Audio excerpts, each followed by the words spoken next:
Good evening. I'd like to call to order the December 3rd public hearing for the City of Tampa's Architectural Review Commission. Welcome everyone. I'm Ted Kempton, Chair of the Commission.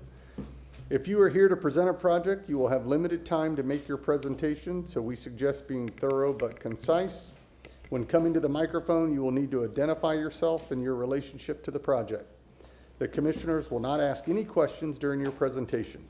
Your project should be presented in the following order: site plan, elevations, architectural details, wall sections. Staff will then present their report. We will then ask for public comment. Please state and spell your name clearly if you are here to speak for or against a project. Your time will be limited to 3 minutes, so take some time now to summarize your comments because 3 minutes goes by very quickly. Following public comment, the commissioners will ask questions in the same order as the presentation. Next, the applicant will have 5 minutes for rebuttal. The public hearing will then be closed. After the public hearing is closed, no further testimony can be given.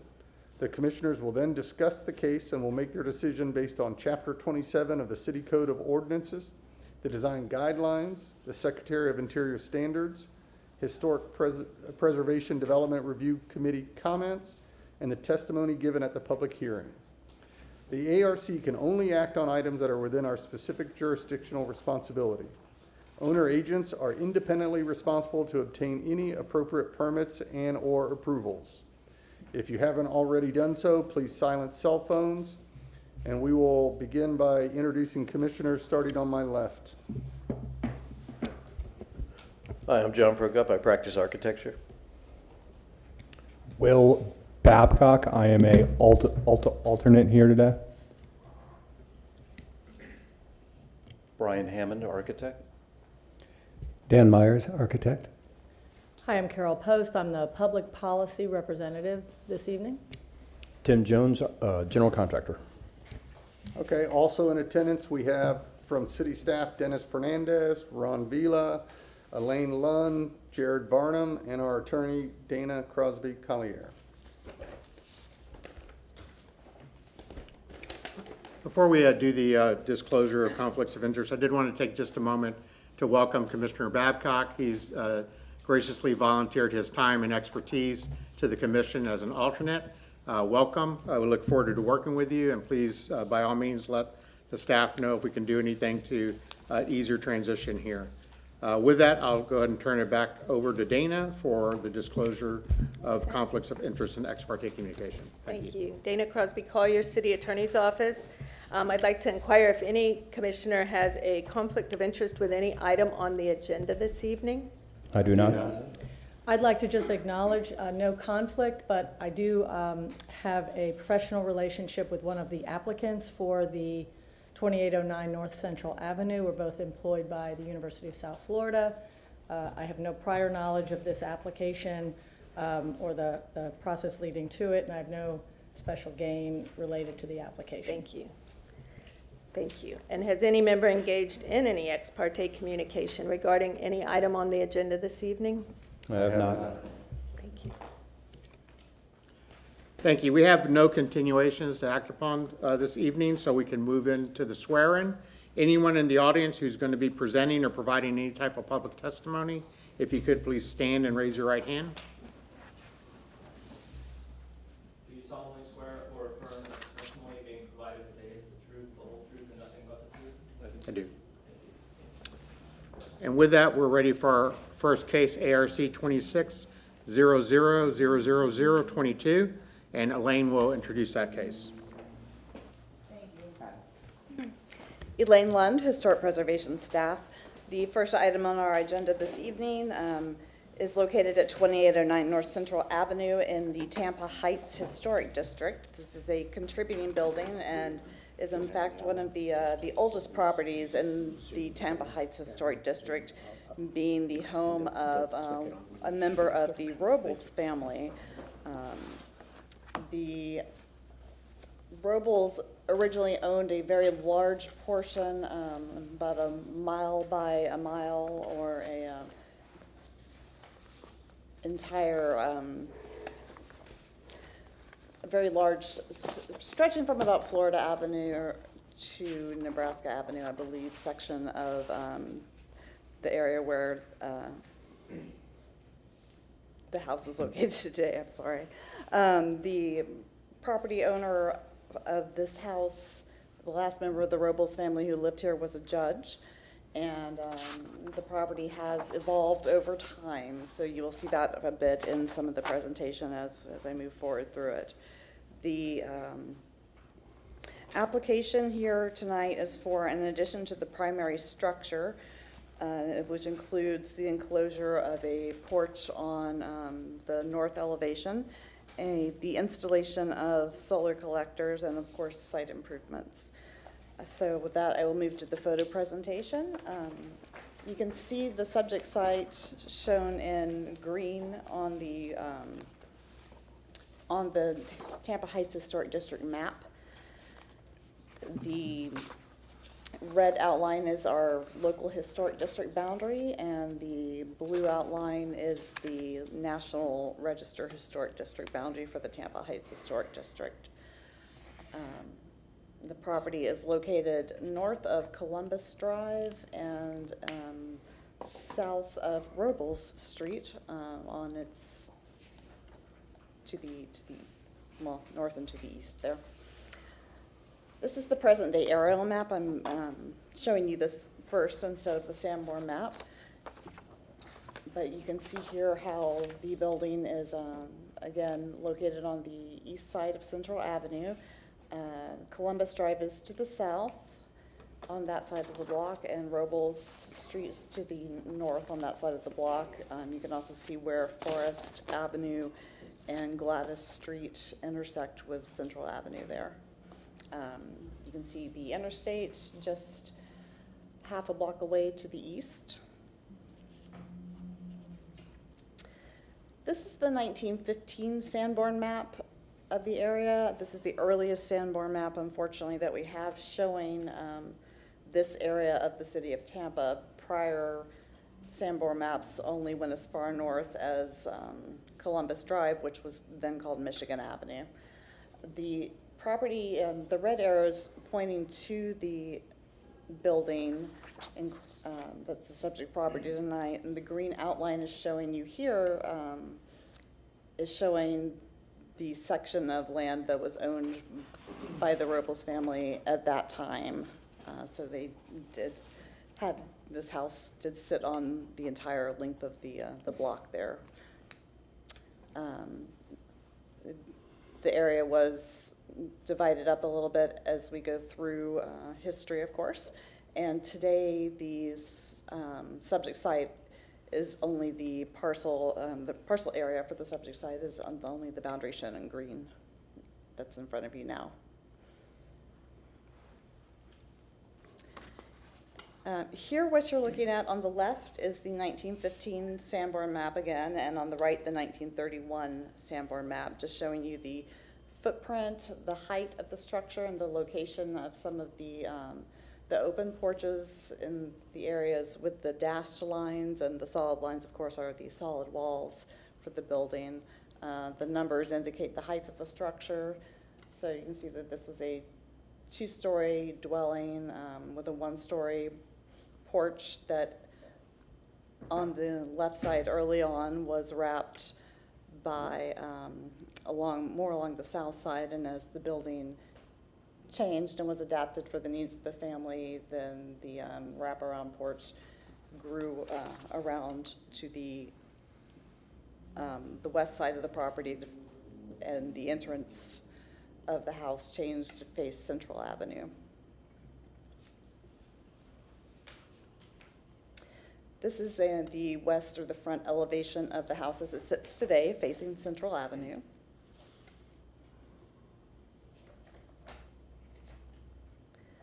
And this is the north side of the building. You can see the north elevation, and again, some of the west elevation of the front.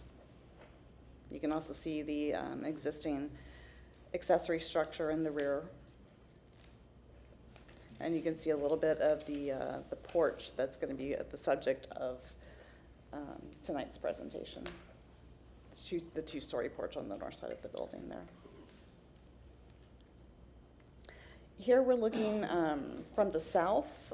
We're looking at the, again, the west or the front elevation and the south side of the house. You can see that that wraparound porch does remain as it did in the 1931 Sanborn map. And then moving a bit around toward the back, this is the rear of the property.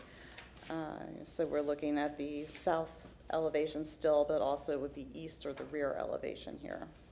And you can see that this is today's footprint for the building is a little altered from what it was in 1931. There's the this one-story bump out on the rear. And then if we move around toward the back, here we're sort of looking at the east or the rear side of the building, and again, the north. So you can see a bit of the two-story porch that will be part of tonight's presentation. The rear of the building, where the addition is proposed, and looking at some of the fabric that will remain in place as well.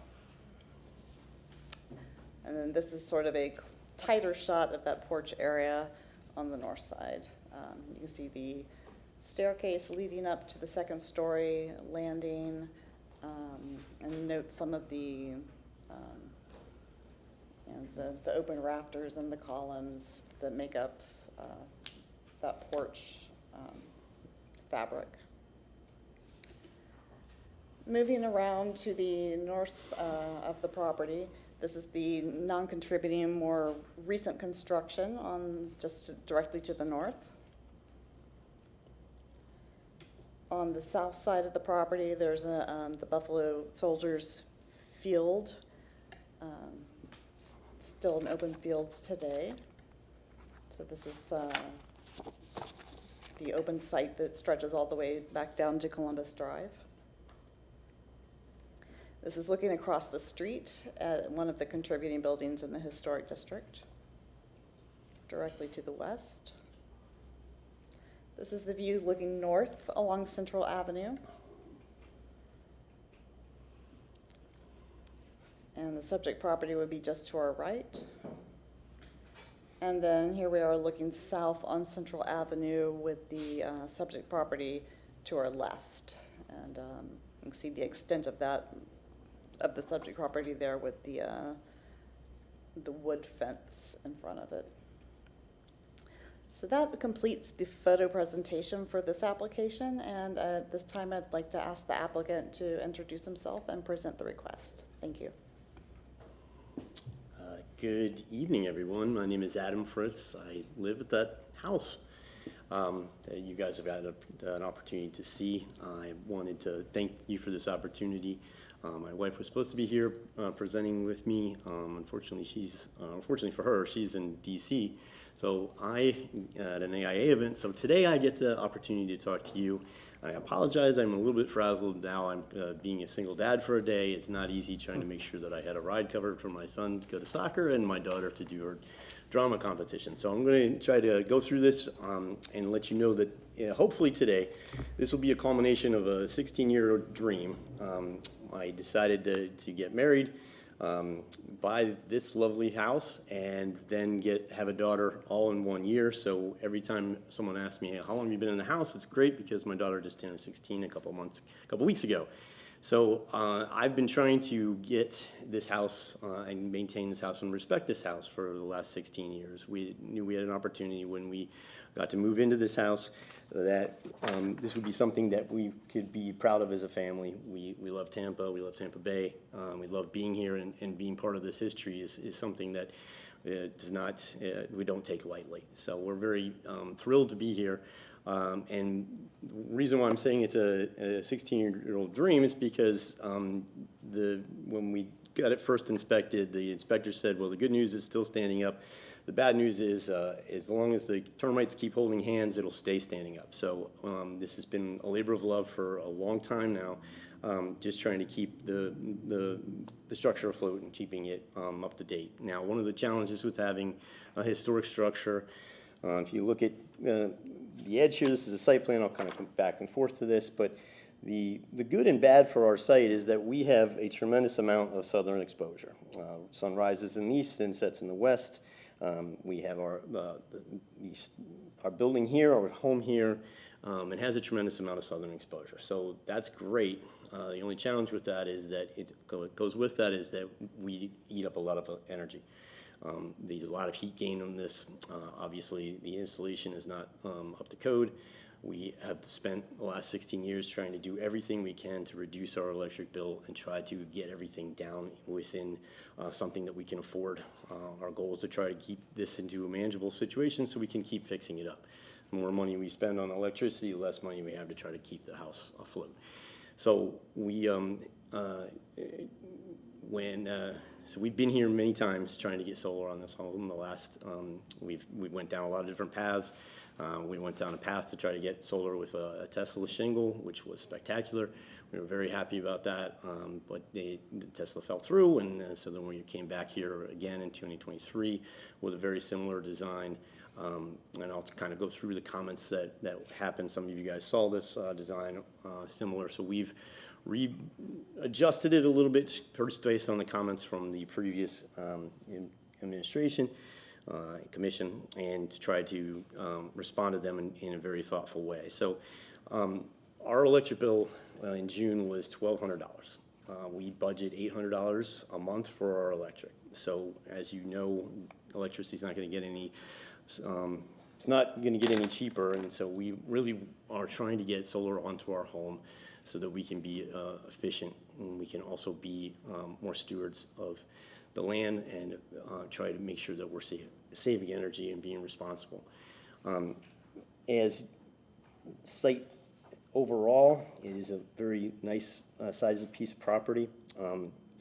What we've been able to do is the sites there, the building does sit more on the north side, leaving a lot of nice space over on the south. We have a very kind of dense urban forest, if you will, of trees and things along this edge, a ton of bougainvillea and a lot of things that the previous owners had planted over the years, which is a really nice aspect. And what we have tried to do is continue this design so that we can take advantage of our backyard and take advantage of opening up to this space back in the rear of the property. I'm just going to go quickly through a little bit of kind of setting the precedent a little bit of this is my current floor plan of our home. And you can see the kind of cross pattern is everything that was existing. We've spent a lot of time looking through the attic, a lot of time trying to piece together things. We've renovated quite a bit in the inside, mostly to fight the termites, but also just to kind of bring everything back up and try to do a lot of things. So we've uncovered a lot of things throughout that experience. So this is the 1915 Sanborn that you guys saw, and so we just wanted to point out that kind of cross pattern with these two, I guess, cross pieces that allowed the front to be a little smaller and then the back to kind of protrude back. Now, as you can see, the back doesn't go, it seems to go back further than what we have currently in our floor plan. So that kind of stayed fairly consistent. 1920s, it's fairly consistent. And then I have no idea when, but sometime before this 1931 Sanborn came in, they infilled this area and put a large gable on the front, on the north elevation, and they installed this kind of wraparound porch that went from here all the way to here, because there is a door here that goes into our restroom, our bathroom that we have on the first floor. I think they were just opportunistic. Whatever they could put a bathroom in the simplest place was, let's fill this patio here and put a bathroom. As I'm assuming it didn't have plumbing before, at some point it got it. I don't know exactly when, but that addition kind of changed everything from this front entrance over on the south side of the property to more of the west side. And so we keep going, and that Sanborn's kind of remained the same since 1970. There's a 1976 one, but I'm just illustrating kind of this porch, the wraparound porch piece. You can still see that the cross is here, but now it's been infilled to this point over here. So it's, again, it had some other things here on the back of it, we have this little addition that you guys got to see in I'll kind of go through that in the elevation. But this little piece back here, from this line over, the existing addition, it was added at some point. I don't know exactly when. It is the worst addition on our home. And I say it's worse because it's where our kitchen is, and so it's this narrowest in the house, and so our kitchen is in the narrowest spot. But more importantly, from an electrical standpoint and a heat gain standpoint, it's a single-story addition that was installed with no insulation in the roof. And so it is the hottest place in our room, in our house. It is the biggest energy hog that we are dealing with. And so what we were trying to do with this project is make a space, and I'll show you just a picture of that. As you can see, that line right there is kind of the edge of whatever this was. Something happened at some point, and they rebuilt this little piece here on the end. That is our hypothesis, because this is the only plane that doesn't have a window. So at some point, they took this edge, and then they added this piece here, and that's kind of the edge of the what we're calling kind of the main structure, the more historic structure in nature. So that is the site. So I'm just going to go through what we're hoping to accomplish with this. This is a first level plan. Everything that you see in dark gray are proposed additions that we would like to try to add to the home to make it more energy efficient, and take care of this, do something with this addition that we inherited that doesn't fit into the character of the building. It's the only flat roof in the home, and it is really, really a challenge for us to deal with. So this is the first level. So our intention and kind of our design concept is that we want to see, we want to open up to this part of the site. It's got a very nice backyard. We really enjoyed this part, and as you can see right now, we're having a hard time connecting to that spot because of the current addition. So part of this design concept is taking this idea of a wraparound porch and then continuing that narrative. Let me continue down this path. So just to give you an idea, this is a larger first floor plan. This is the second level, and we'll get into the balcony aspect of the second level. I'll show you on the elevations, but that's the only part of the addition here. And what we're trying to do is keep that language of the wraparound porch and then turn it and continue it towards the new, where we're doing the new addition. So the slope of that roof is going from lower to higher piece here, but it's a lower slope than every piece else on the roof. This is our roof plan, all right, with the proposed areas we wanted to talk about with where we can put our solar panels and what we're trying to accomplish with solar. But the lower roof here wraps around over that porch and then dies into where the bathroom is, and the secondary entrance into the home. And then this is all the secondary high two-story roof. And then there is the original roof for the flat roof is a single story here that you see in this image. All right, so there's all the high roofs, and then we have this wraparound roof. So the concept was that we add a mass and we add an addition to this back area. And I will come back to the north elevation. Take that line of demarcation, if you will, a place where we love to keep that as the historic area, and then take that line and move to the east and let that line be our line of new and existing. This is an existing elevation right now. As you can see, this is a 12-12 slope. It's a really, really nice slope of the gable end on the north side. I'll just show you the north really fast. And when you look in the attic, that used to have a smaller piece, and then when they did the addition over here to the south side, they made this gable a lot more grand. And that's what we're not going to touch anything on the front elevation of the residence. What we're looking at is trying to take that piece as an opportunity. And when we were here last, we had a very similar design to this, and some of the comments were, well, I like how they try to blend everything together and take advantage of this low this low porch roof, turn it back, and then just take that same mass and move it out the same 8 feet that we have from this edge to this edge. This was the addition that we had originally, that we presented in 2023. Taking this 8 feet and coming out with it, taking this 8 feet and coming out with it, and just matching the roof, and then allowing that roof edge to continue up and have a dramatic slope, so that we have a more of a field area where we can take advantage of the south edge for the solar panels. So what we've adjusted here is, apologize, go back to the floor plan, is taking that same concept and really taking advantage of that line of demarcation of old and new, and letting this be a celebrated new experience for the building.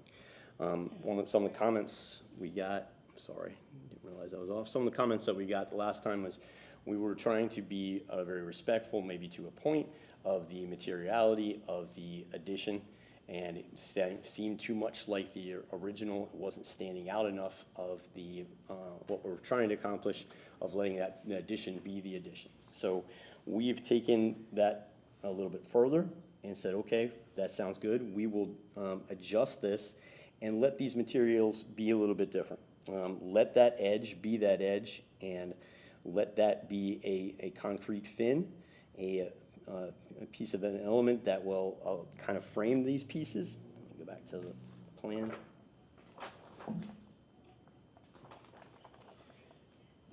We added a fin right here. And it's a concrete piece, and then another one structurally right here to kind of help us with that structure element, and then we added another one here to let that be the line of demarcation between old and new. And with that, we added letting that be everything on the new be new, using modern materials, some more of the similar nods. This is going to be a rain screen device that has the horizontality that is all the siding of the original building, but it's looking at it in a new light. So keeping the slopes and then keeping the horizontality of the new material in the field, but separating those two, and then keeping that concept of trying to opening up to the southeast corner of the site. So then everything in gray is the additions that we're proposing, and as we continue along the building, this is now looking this way. So this is I apologize. I guess I need to really make sure that I'm doing this so that I'm not making you guys dizzy. This is the existing, this is proposed. As you can see, the existing one-story mass here on the east side of the property. And then the intention is that we cover that with a sloped roof that starts off low and then it's sloping up high. This is the east elevation. And as you can see, that's the mass that we have right now. The smallest part of that addition doesn't even go the full width of this. It's tucked in here, but you can see the slope that we wanted to try to maintain. So that slope of the overhang that we have of the porch, we're shifting that and taking that whole mass and moving it out so that it has that distinct change from existing to new, and allowing that to be the new aspect of the building and of the home. By shifting that out, we had to adjust a little bit of how we maintained that slope, but to keep this hidden and to keep the solar panels hidden from the street, we added that concrete fin. As you can see here, that concrete fin will be a ground face block, so it'll be it'll be a decorative, clean look. And then everything here on the siding piece is going to be a rain screen device, and I'll show you those materials in a second. And then that slope keeps going until it hits the corner of the building, corner right here, and then you can see this piece was added at some point, the balcony area up here. What we are assuming is that at some point this was used as, because this stair goes up and they added 2 doors there to get into the 2 bedrooms. So at some point it had to be used for a boarding situation where they could come in from the back and then utilize and rent out those 2 rooms. But we're taking that angled roof that is existing, that is over the balcony, and letting it come up and then turning it down, and then continuing along. Let me make sure you guys saw that. I apologize. I know you're not allowed to talk, so I got to make sure I do this correctly for you. So I'll try not to be too much of a drunk presenter here. This is the existing north elevation. So this mass right here is part of that cross design, and that's pulling out from this plane right here. So that's a little bit closer. This is an existing plane. And then this is that back area that you saw. Right now, it's in very, very difficult shape right now. And so part of the solution is to make sure that we can address this.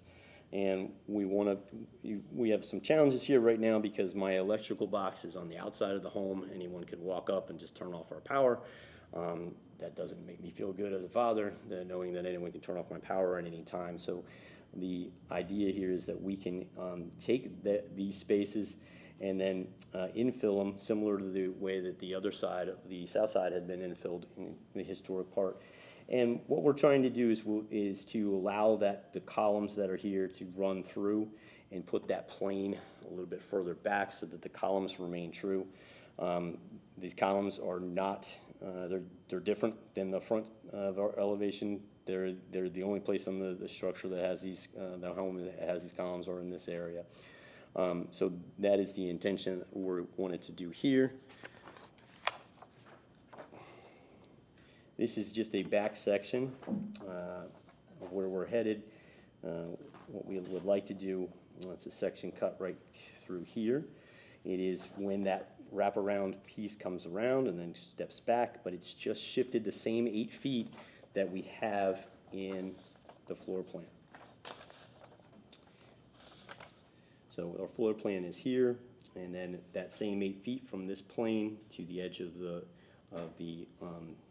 porch area is the same idea that we want to come out with this, and then at that line of demarcation where we're saying this is a new structure and those are more of the historic elements, that's where we want to allow this to let it be new and be definitively different from the rest. The section then through there is just showing you the same angle that we have, the same angle that we have through that porch. We want to mimic that same 8 feet. It's going from this plane out 8 feet. This is the existing plane, an original plane of the structure. It would be coming out 8 feet. Inside that space, we would be dealing with the mass of the second level bedroom there that's coming out over. But that is the section that we would be looking to do. Try to keep this as organized as possible.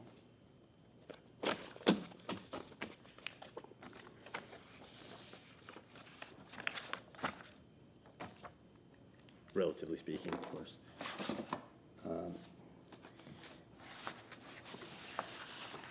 What we're asking for today is to look at that addition and allow and make sure the addition is to where you are looking it to be, but also to try to approve and get many solar panels on as we can.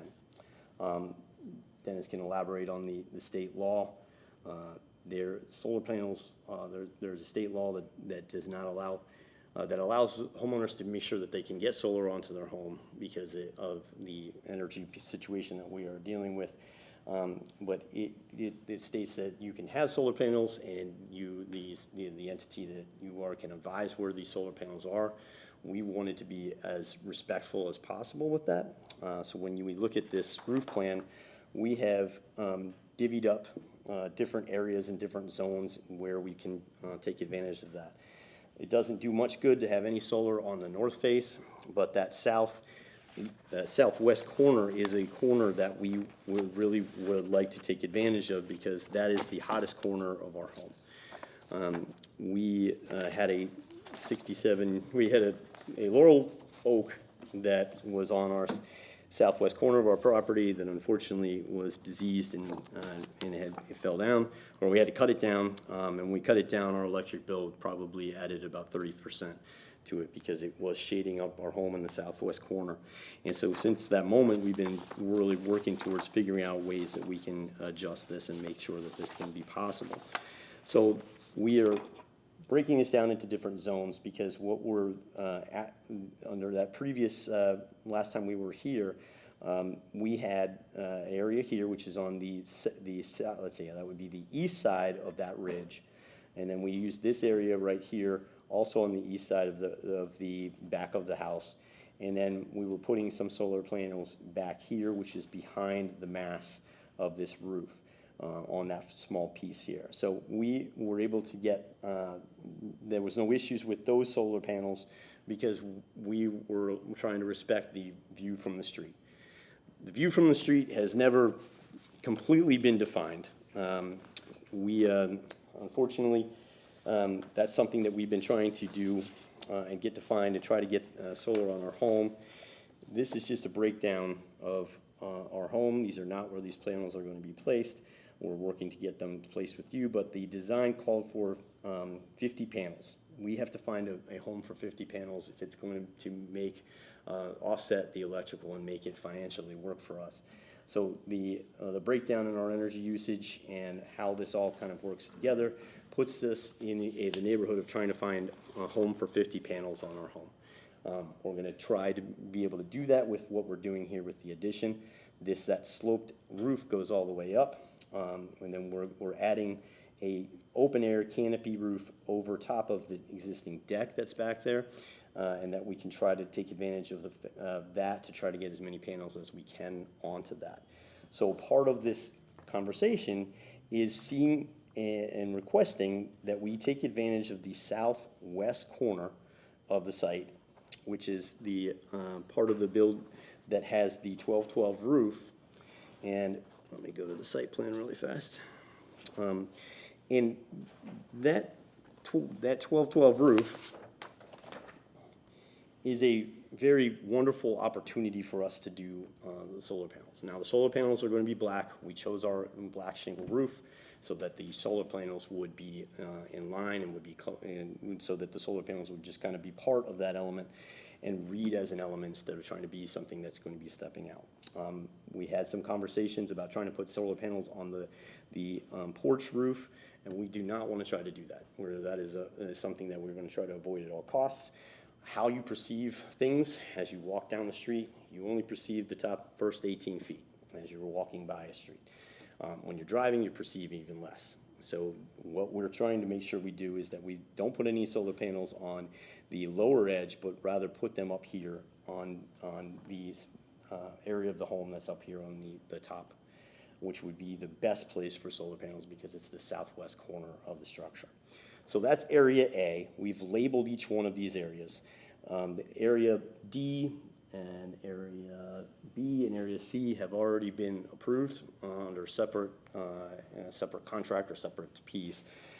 So today we're requesting that we have an opportunity to put panels on area A, and then over top of everything back here in the new roof area and in that spot. And we're requesting that because we just want to be treated just like everyone else and try to get that definition from the street. So here is another home that's in our neighborhood. This is down on Columbus. It's about 3 blocks away from us. And when we look at the front elevation, you can't see there are no solar panels. And it doesn't really appear that there's any solar panels when you look at the front elevation. But then when you walk down the street, just where on the side view of the home, which we think is a lot more fair, is that solar panels can be allowed to be put here. So that is technically viewed from the street, but what's that definition? That is a question that we've been trying to work through and make sure that we're cognizant of it and trying to place the solar panels in a very responsible area. So this is just another view of it. Clearly, I suppose it's viewed from the street, Our definition that we would like to see is the front, no solar panels on the front elevation, preserve the front elevation, keep those solar panels in a way that you can't see them from that front elevation. And then if you look at this, you can't see where the solar panels are, but clearly they're viewed from the street in this area right here where all the solar panels are. That is a home on 2802 North Central Court. That is a block away from us. Right? So that's on the south edge, and it's just where we just want to be treated just like everyone else who's already had these solar panels approved. This one is down the street from me. This is 3 blocks away, and they have put solar panels on the front elevation. That's not what we want to do. We want to put them on the side. We want to put them higher up so that they're more respectful of the property. So that area A is something that we're asking for to have a discussion about and see if we can get those panels just like everyone else in our neighborhood who has had panels. And again, kind of my dream is to get this in so I can have more money to spend on fixing the home. So the materiality of what we're looking for so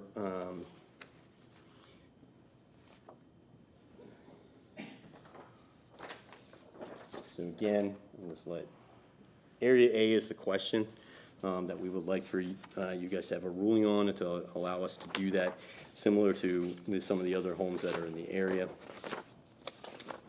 That we would be happy to share these with you if there's something that you would like to discuss. The second aspect of this is the materials, and let's see if I can find out where they are. So the new mass that we're proposing and the new addition that we're proposing is into that southeast corner of the residence, and it is a area that we would like to see taking advantage of the newer materials and some of the newer materials that we would like to do. Again, starting from that line of demarcation, kind of this existing line of where the historic aspects of the home and respecting the historic aspects of the home, and then allow this new addition to be separate. We would like to propose, this is a ground face block. We're likely would do a white ground face block, so it would be a smooth block. That would be the beginning of the new addition, the beginning of the newer part of the home. And then rotating that around, we found never mind, that's it. Finishing the materials, that's the rain screen that we're choosing. It has a structural piece with it that we would like to use. And then we found a local company that does the sliding glass doors, and we would like to use them. They are Miami-Dade approved, and those are what the aspects that we would like to talk about for the elevation. Thank you very much. Great, thank you. Commissioners, Elaine Lund, Historic Preservation staff. Moving to the staff report, the staff report that we provided that was sent out to you and that is in your packets, we tried to keep fairly straightforward while breaking down the project into its individual components. Regarding the north side porch enclosure, the staff found that this portion of the application was inconsistent with the Tampa Heights design guidelines and the Secretary of the Interior standards and guidelines for rehabilitation. Open porches, as it states in this, under staff findings in the staff report, open porches should be maintained and not completely removed or otherwise destroyed. And then it goes on to say in the design guidelines and then the Secretary of the Interior standards that historic porches on secondary elevations, if they are enclosed, the work should respect the historic character of the open space and not use solid materials. We have worked in the past with other projects where alterations to spaces that are historic elements of the properties have been altered or their uses have been changed where we still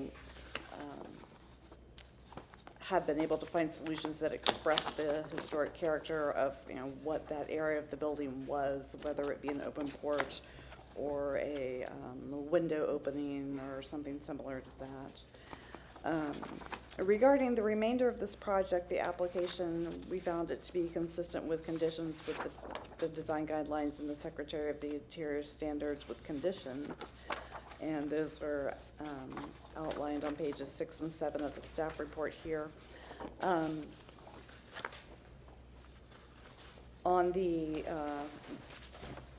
With respect to the addition itself, staff, had concerns about how the addition is differentiated from but compatible with the historic structure and how it's massing and the proposed materials would be consistent but compatible with the historic material and with materials within the district.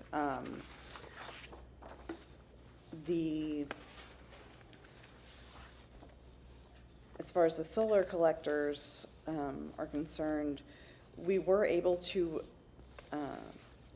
work with the applicant on improving solar collectors on certain locations on the existing structure that exists today. What you're seeing presented before you tonight is a request for additional panels on that one section of the building, the southwest corner of the primary house, and then the additional proposed solar collectors on the addition portion of the house as well, and the additional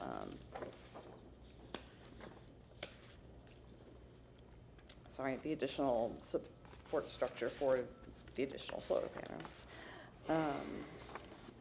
We were not comfortable with approving the panels that were at the location on the south side of the primary front gable, and that is why that portion of the solar project is here before you today. The design guidelines for Tampa Heights, when they talk about solar collectors, they're pretty simple and straightforward, as they are in most of the districts. In some of the other districts, like in Seminole Heights and Hyde Park, the wording is a little different, but here, basically, the Tampa Heights design guidelines state that where solar collectors are to be added, it is recommended that these should not be visible from the street, and they should be designed and installed so as not to detract from the historic fabric of the building. And then the design guidelines go on to state it is permissible to locate solar collectors on portions of the building not visible from the street, and it is not permissible to locate solar collectors so that they will be visible from the street. Unfortunately, this does place many property owners in a difficult position, as many buildings do not have a roof form that lends itself to allowing solar collectors only on portions that are not visible from the street, or that are located on a corner, or that have that are visible from multiple streets. So we typically tend to work with the applicants to find the best of all possible solutions to meet their needs. And I believe with that, I am available if you have any questions. Thank you. Okay, thank you. Is there anybody in the audience that's here tonight to speak for or against this project? Okay, seeing no one, we will start with questions from the commissioners, starting on my right. The existing roof on the second floor, is that a cathedral ceiling inside that second floor rooms, or is there an attic above it? That'd be nice. No, sir. It's a regular ceiling. So are you not able to insulate the roof? We have added insulation. We did spray foam. We've added extra. I forgot to add that piece. We have upgraded every air conditioner we can, and we have added spray foam insulation in our attic space. Unfortunately, that can only go so far, and it definitely has helped, but it has not been able. We've also switched every time we've had to buy a new appliance. We've switched every energy efficient one we can get. The challenge is, honestly, is just the south exposure and a ton of it, and so it just warms up. We do get a lot of challenges in that small addition on the east side. That's just because there's no insulation there, and that room is about 5 or 6 degrees higher, and you can feel it when you walk into that space.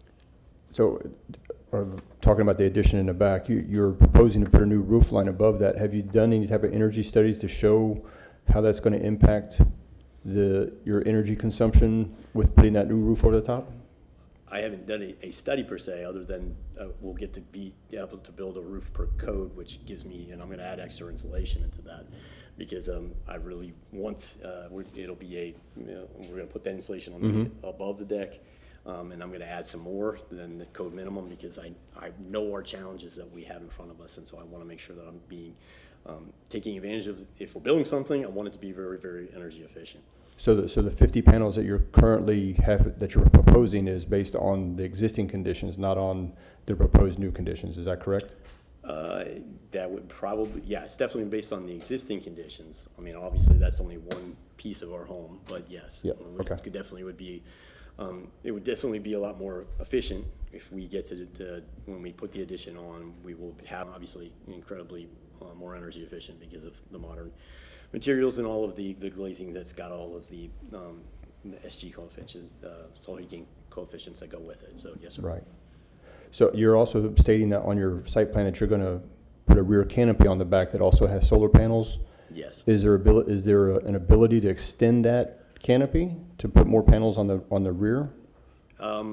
Somewhat, yes. We've kind of maxed it out, but that is one of our fallback plans. Should we, or if we couldn't get something on the area A that I mentioned, that would be a fallback plan to try to extend that. I don't want to do it too much more because that's. You don't care about this. That's where my kid plays basketball, so I don't want to put a canopy over where he's trying to shoot. So I always care about kids playing sports, so I appreciate that. And one last question: the floor plans that you're showing right here, you have and I'm going to use your terminology, your line of demarcation. You have a new addition that is to the west of that, and then you have a new infill to the west of that. Is your intention to make those sections try to match the existing, or will they be matching the proposed new? Right. I don't care one way or the other. Right now, we did it because it is a new. I put a subway tile on it, just to make it different from the rest of the home. But I'm very cognizant of that, and we could definitely put the typical siding that's there. It's not one thing that I needed, that I'm going to die on the hill for. It's not something that's that important. Function wise, that's going to be, that short answer is we can put siding back that matches the rest of the house because of that aspect for the historic piece, and then start the new materials on the other side. However, we are proposing letting that be a tile wall that goes full height. Okay. I'll reserve future questions in case my other councilmen and council people don't address them. Hi, good evening. Thanks for the presentation. And I can appreciate the challenges that you're facing with this. It's a very special home. Its age is particularly impressive. Sometimes we use special in air quotes too. Yes, we do. Right. So on the solar panels, focusing on that area A, and I'm going to kind of build on what my colleague, I think the direction he was going, which is, from my perspective, without answering the question about what's viewable from the street, it's just that this jumps off the page, is a little bit out of character there. So can you just comment about what you've explored? If you're trying to achieve 50 panels, I'm not sure how many exactly are going into Area A. I apologize if you said that, but if you had to live without Area A, can you make up the difference anywhere else? Again, I'm not going to let this be the determination for us. It's not anything I'm going to die on the hill for. We were very cognizant about placing it. If we can't get, I think there's 7 panels that we can get there. It is a prime location because it's on the south facade. Everything that we're proposing in the back will have shadows as the sun moves to the west. Understood. So part of the reason why we're extending out is to try to capture as much of that for the east and try to capture when the west is by putting these out here, trying to take advantage of Yep. that, because this mass will be covering some of these panels. So we'll Understood. get, Not as ideal. and not as ideal. So Okay. these And- are ideal, but it is, we have explored a lot of different things. We were very painstakingly the last time we were here, keeping everything towards the back. You know, and as technology has, or as time has progressed, it Understood. became necessary that we needed to explore other options. That is a primary location, that's why we Understood. chose it. You showed several examples of other similar structures. I don't know if you can comment or staff can. Were all of those in the historic district? Or were they not? It was 306 East Columbus, 2802 North Central Court, 2909 North Columbus is right Central. across from Town Heights. The one in Central is right here in the. We can, if you don't know off the top of your head.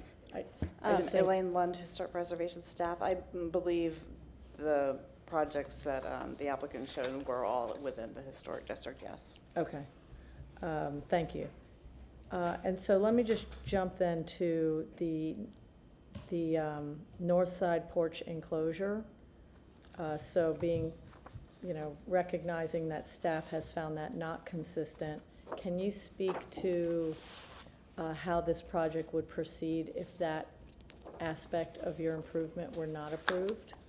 Can it be delineated and left out, or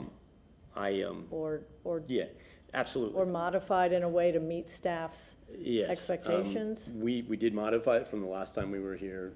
Last time we were enclosing that completely. It is obviously in very difficult condition right now, and we need, I don't want to let anybody up there, no one's allowed to use it. If we don't, again, I've kind of broken these up into three pieces so Yes. that we can get an answer. If we can't get solar A on the area A, okay, so be it. If this is an issue that still, I don't want it to hold up our proceedings. So we feel that to try to pull this back into something that's going to be useful for the home and kind of restore and clean it all up, because it's falling down faster than I can repair it, and I don't want my 13 and 16, or soon going to be 18 and two teenagers to be able to have access to a porch where they can get outside. So understood. So And- I think the question really was there a common ground where staff would determine it to be consistent, where it's not fully, you said at one point it Yeah. was fully enclosed, and now you've modified it further, but they're still finding it inconsistent. Well, I think one of the holding it up comments, from- and Elaine, if I'm misspeaking for you, then please share it, but one of the comments was try to leave the columns exposed, and so what we did in the elevation, this is an existing column. They don't match as they go in the second part, but what we could do, this is a little bit larger and that's a little bit smaller. The intention that we're proposing with this submittal is that the infill walls would stop and die at the column, and we could put the studs slightly back so that you can keep the character of the things. I would also take issue with the fact that this is called a porch. This is about 5 feet wide. You can't get a chair. There is a balcony, and there's a balcony that we're looking at. It's also on the secondary aspect of the home. It's not there's no access to it other than from the back part.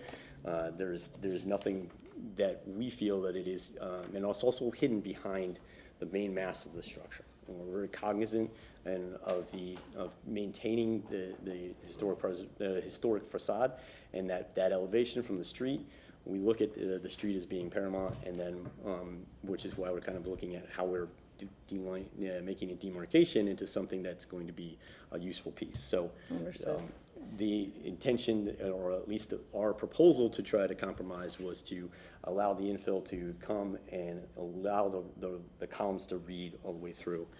And I could show you that on the elevation. But if you Yep, no, understood. I appreciate it. Just one other sidebar question, the pool and deck area, is that approved? I was just looking back at the last actions, maybe a question for staff. Elaine Lund, Historic Preservation Staff, yes, they did receive approvals for that. When our staff reports are drafted, I believe they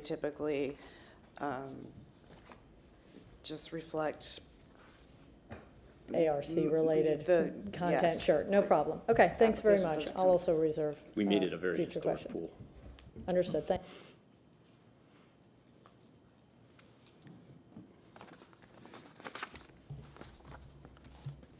Your, you didn't talk about the rain screen that you're proposing. And is the rain screen product that you're proposing also what you want to use on the second floor?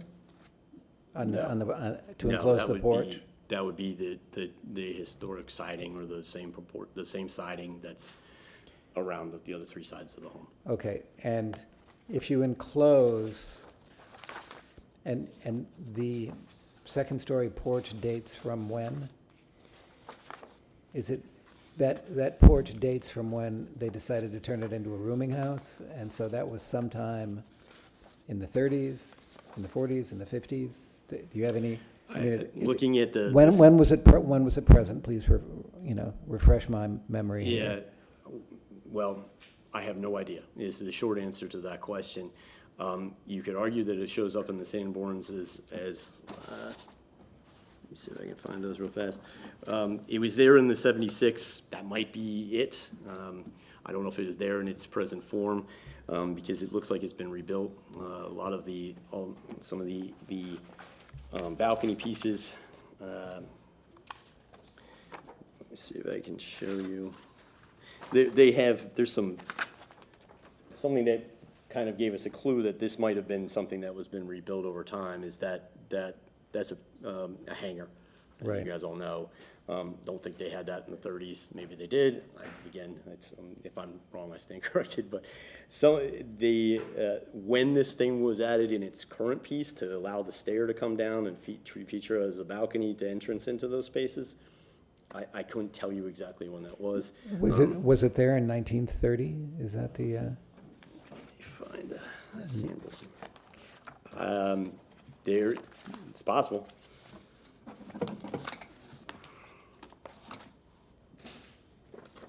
Let me see if I can find the Sanborns that I had here. Apologize.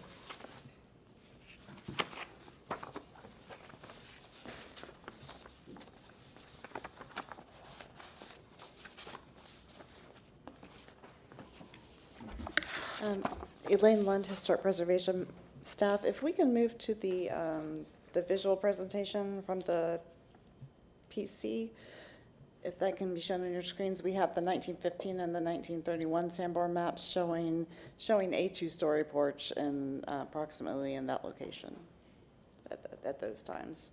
oh, so even in 1915, it was already there? Well, it's possible, and let me just point out that it looks like that porch is lined up with the cross piece that plane is at. Our balcony that we're staying is a good 2 feet behind this, so that line would not be the same. So it could have been in some form, but it's definitely been rebuilt since then.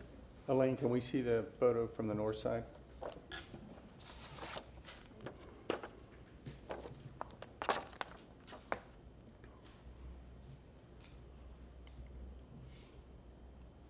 This is the broader view of that side, and then moving it a little tighter, the view there.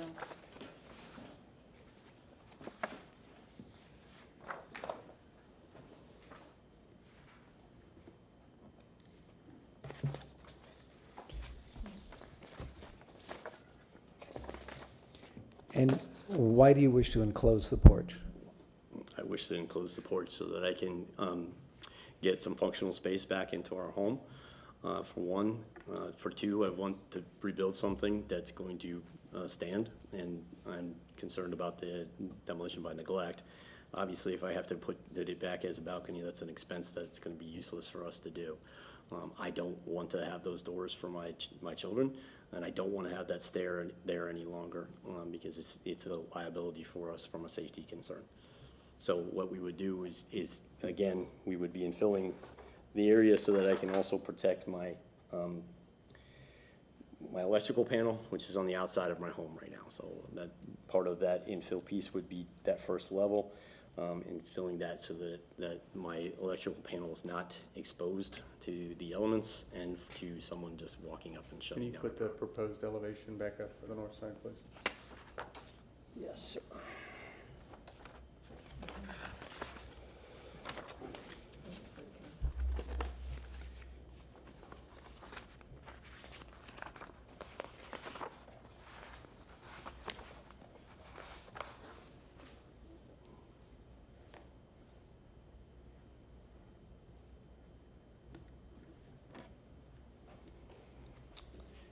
There's the column that's existing.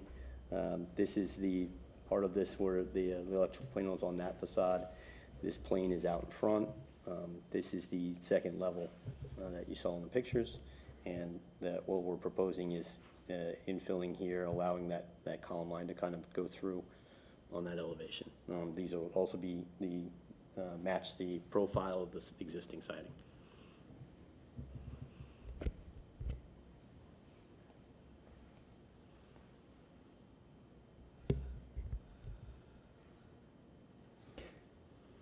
All right, and now I'd like to ask you about the use of the concrete. Yes, sir. And I guess there's, let's see, can we look at the east elevation? Or wait, sorry, the south elevation? Yes, sir. You certainly can, as long as I can find the piece of paper that has that on here.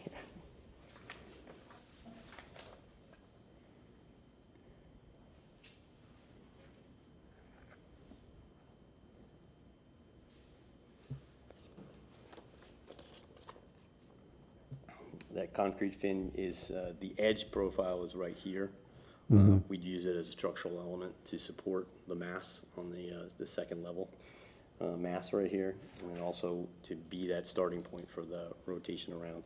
You'll see it again. There's one here on that plan. It's a fin right here. It'd be the decorative ground face block.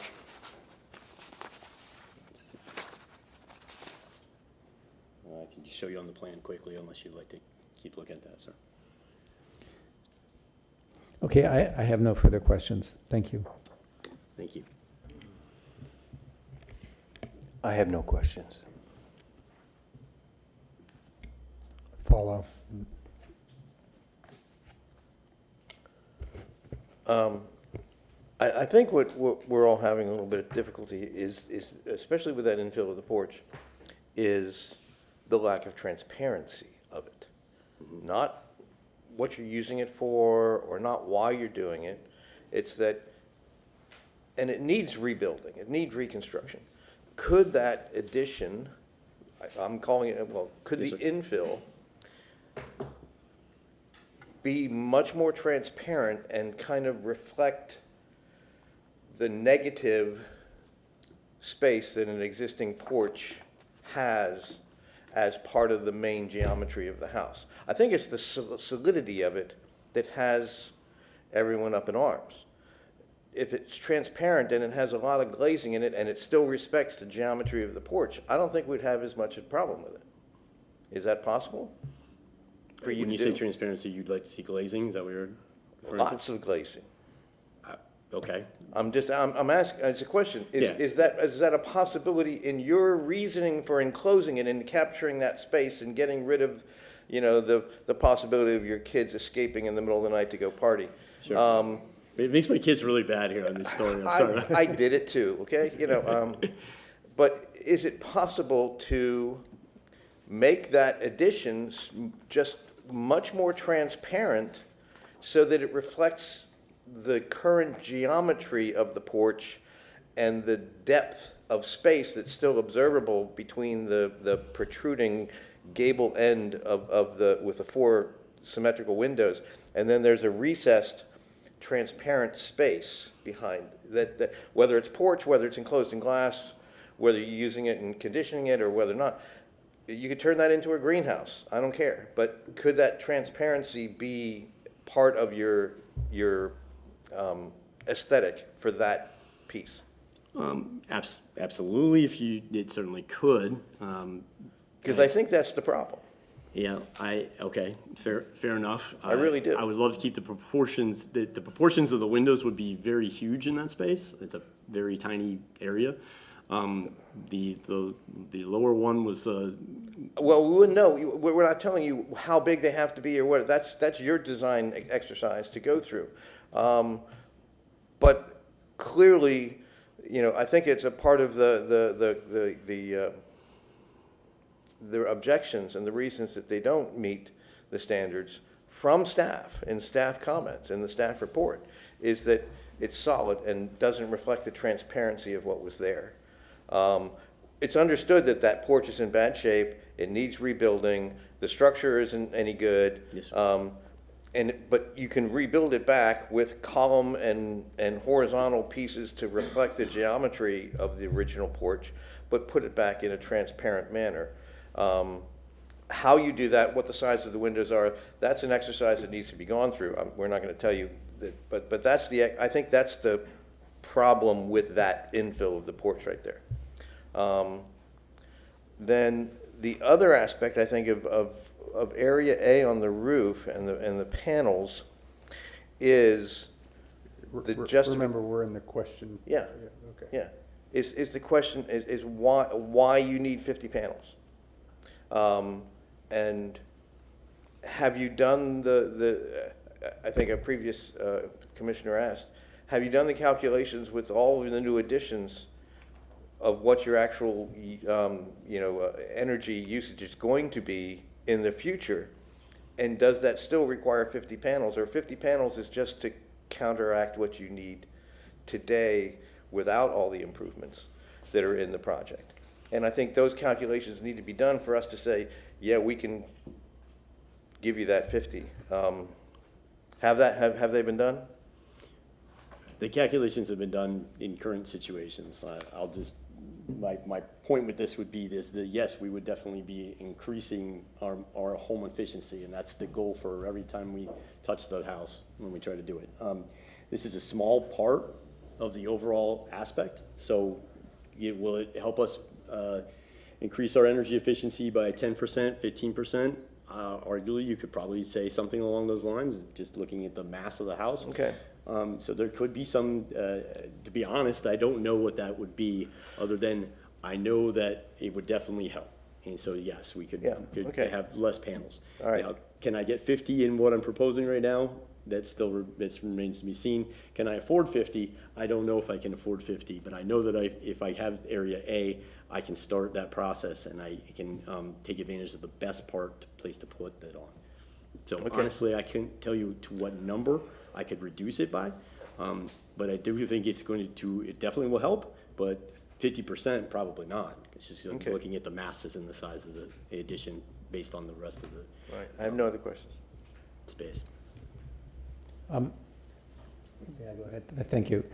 Are you going to tear down the one-story uninsulated roof and wall addition that has no date and is really not part of the historic fabric, it seems, of the house?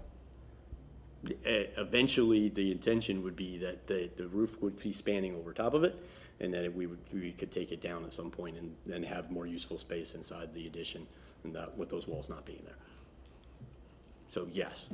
So the answer is yes, you're going Yes. to tear it down. You When- can tear it down before or after, that's, Yeah. it's immaterial. That's true. That's not what we're thinking Understood. about. Yes, that would not be part of the long-term plans of the home. Okay. All right. So you're saying existing addition to be enclosed, but in fact, it's going to go away. Yeah, well, we've stated that on the drawing. Oh, okay. I mean, this is, remove that area, Oh, okay. and so yes, that plane is the historic line is that two-story mass right there. Mm-hmm. That piece right there, the intention would be that it goes away, yes. Okay. Thank you. I have another question. Go ahead. A question first. I'd like for you to explain the concrete block walls a little bit more. And your decision on that, and just the rationale with that material. which seems a little unusual to me. Yes. And while you're at it, Yes, sir. all the materials, yeah. Okay. We'll get to that sheet too. Brian, to answer your question, when we first presented this in 2023, the comments were, we're struggling with the fact that you are, and I'm paraphrasing, but the materiality is not something, you've done too much of the same, and you haven't pushed the materiality different to say that this is a different aspect. So when we were taken aback by that, by the committee, honestly, but we were encouraged that they were open to something like that. We often say that we're two modernist architects stuck in the second oldest house in Tampa. We love historic preservation, we love and respect all of those aspects. So when they encouraged us to look at more modern materials, we took some blinders off and tried to think about how we could marry those two. How could it be different but respectful? How we could make that clear instead of trying to blend the two to the addition and the existing building. How could we let this be a separate entity? Part of using those fins is really to take advantage of this geometry that we have with the expanding rectangles out to the southeast corner of the home. The design then fit into how we designed the pool, and the intention of being able to look straight out into the pool and be able to connect that outside with the inside. So the fins were our opportunity. I'm going to use that until you guys say no, but that was our opportunity to explore something that we really would love to be in. We want to, the mast inside there is going to be a vaulted open space. We wanted to have that historic feel within a functional space on the interior, and trying to make sure that we're connecting and making this a lot more functional relationship. Right now we have, there's no real relationship and connection with our pool. We have to kind of walk around to get to it. And then we don't get to take advantage of the view of the southeast corner, which is great wooded element on the edge. So that restriction led us to trying to, okay, if we're allowed to explore this, let's explore what it could be. And that was the rationale behind choosing those things. The ground face and its selection, we didn't want to stucco it. We wanted to make sure that we wanted it to be an element by itself, so a pure element. We didn't want it to be brick, because that didn't seem like that would be the right thing. It felt too confusing to put some brick on there. We certainly didn't want stucco, so we wanted something that could be an element that could stand on its own and be a demarcation, almost like an anchor. And then how we placed them was a way so that it could expand out to that southeast corner, to get philosophical on you. So that was the intention. The infill then, or the in between our fin elements, was was something that would be a little bit more. This is kind of the system of the rain screen, utilizing the modern materials, taking advantage of the fact we could insulate that wall better, getting something that's going to be a lot more termite resistant, something that's going to be a little bit more permanent for us and less maintenance. But the horizontality of the modern material from fin to fin, which kind of rolls from that fin all the way over to the new fin that we're saying here, is something that we wanted to take the language of that horizontal siding that we have for the existing structure and then blend it in with it being different. So it still has something different, but it has that horizontality instead of just trying to be large panels or anything stucco or anything like that. So the rationale between those two is we wanted the fin to stand alone as an element, and the horizontality of the rain screen device was very interesting to us, plus the longevity and permanence that we're going to get a lot less termites. Sorry, we've had bad experience with termites. Okay, thank you. Okay. I got a number of questions.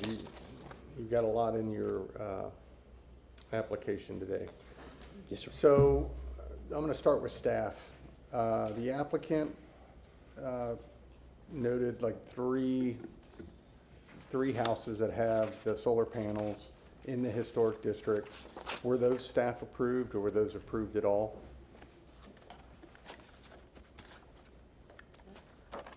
Sorry, Dennis. Apologize. Dennis Fernandez, Architects Review and Historic Preservation Manager.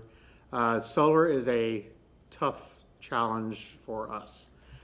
There's legislation out there that requires that we find a solution to accommodate solar, and we work very diligently to try to do that in accordance with Secretary of the Tier standards.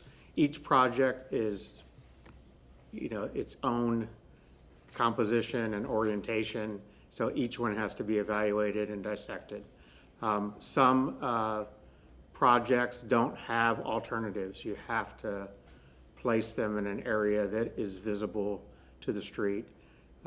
There's a limited roof plane, or there's trees, or there's architectural issues, lack of decking underneath the roof of a 100-year-old house that can't support the connections. So two of those three were approved by staff. The first two, the one that was on the front was not approved by staff, was put up without approval. We've dealt with that separately. Those installations also were more limited in scope than the current installation.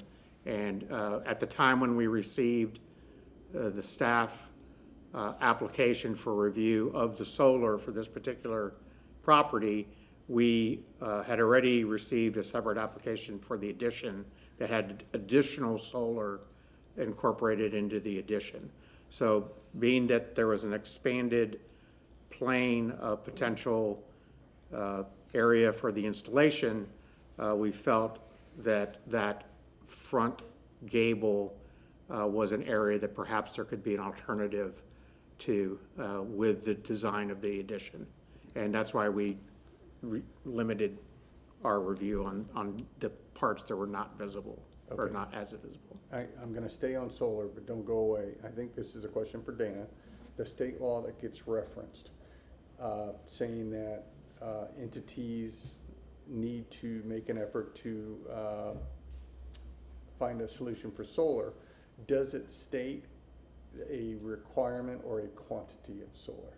Is it just saying solar and then the quantity is decided by an entity like us? Yeah, it's Dana Crosby Collier, City Attorney's Office. There is language in Section 163.04 Florida statutes, specifically subsection 1, which forbids a city from prohibiting, passing an ordinance that would prohibit the installation of solar or other renewable energy devices. However, there's subsection 4, which goes on to discuss how you can do restrictions. There's case law that zoning applies and everything, but you want to ensure that the restrictions that you place upon the approval don't impair the performance of the unit. So it doesn't go to the number of panels you can install. It really, the law is seeking to ensure that when someone puts that installation on their home, that it's going to perform in a way that will be economically beneficial to the user. But it doesn't mandate that we have to provide approval for whatever quantity of solar that they are proposing.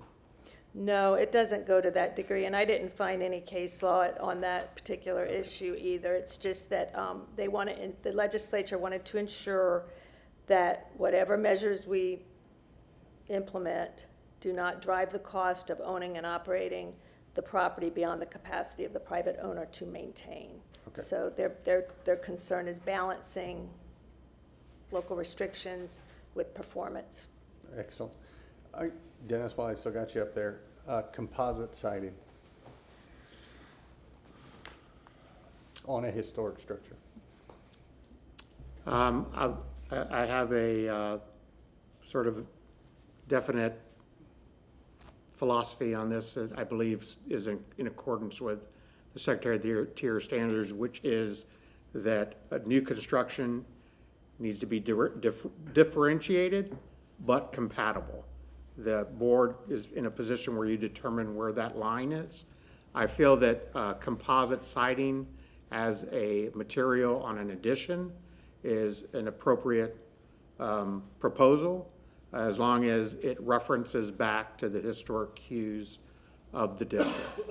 Also, you know, in addition to siding would be windows and any sort of architectural details. I think there has to be a link to the historic structure and to the references within the district that define what compatible is. So then, why is it in the majority of the cases that we look at, we do not, hardy board siding, for example, a composite material is not allowed on a historic structure?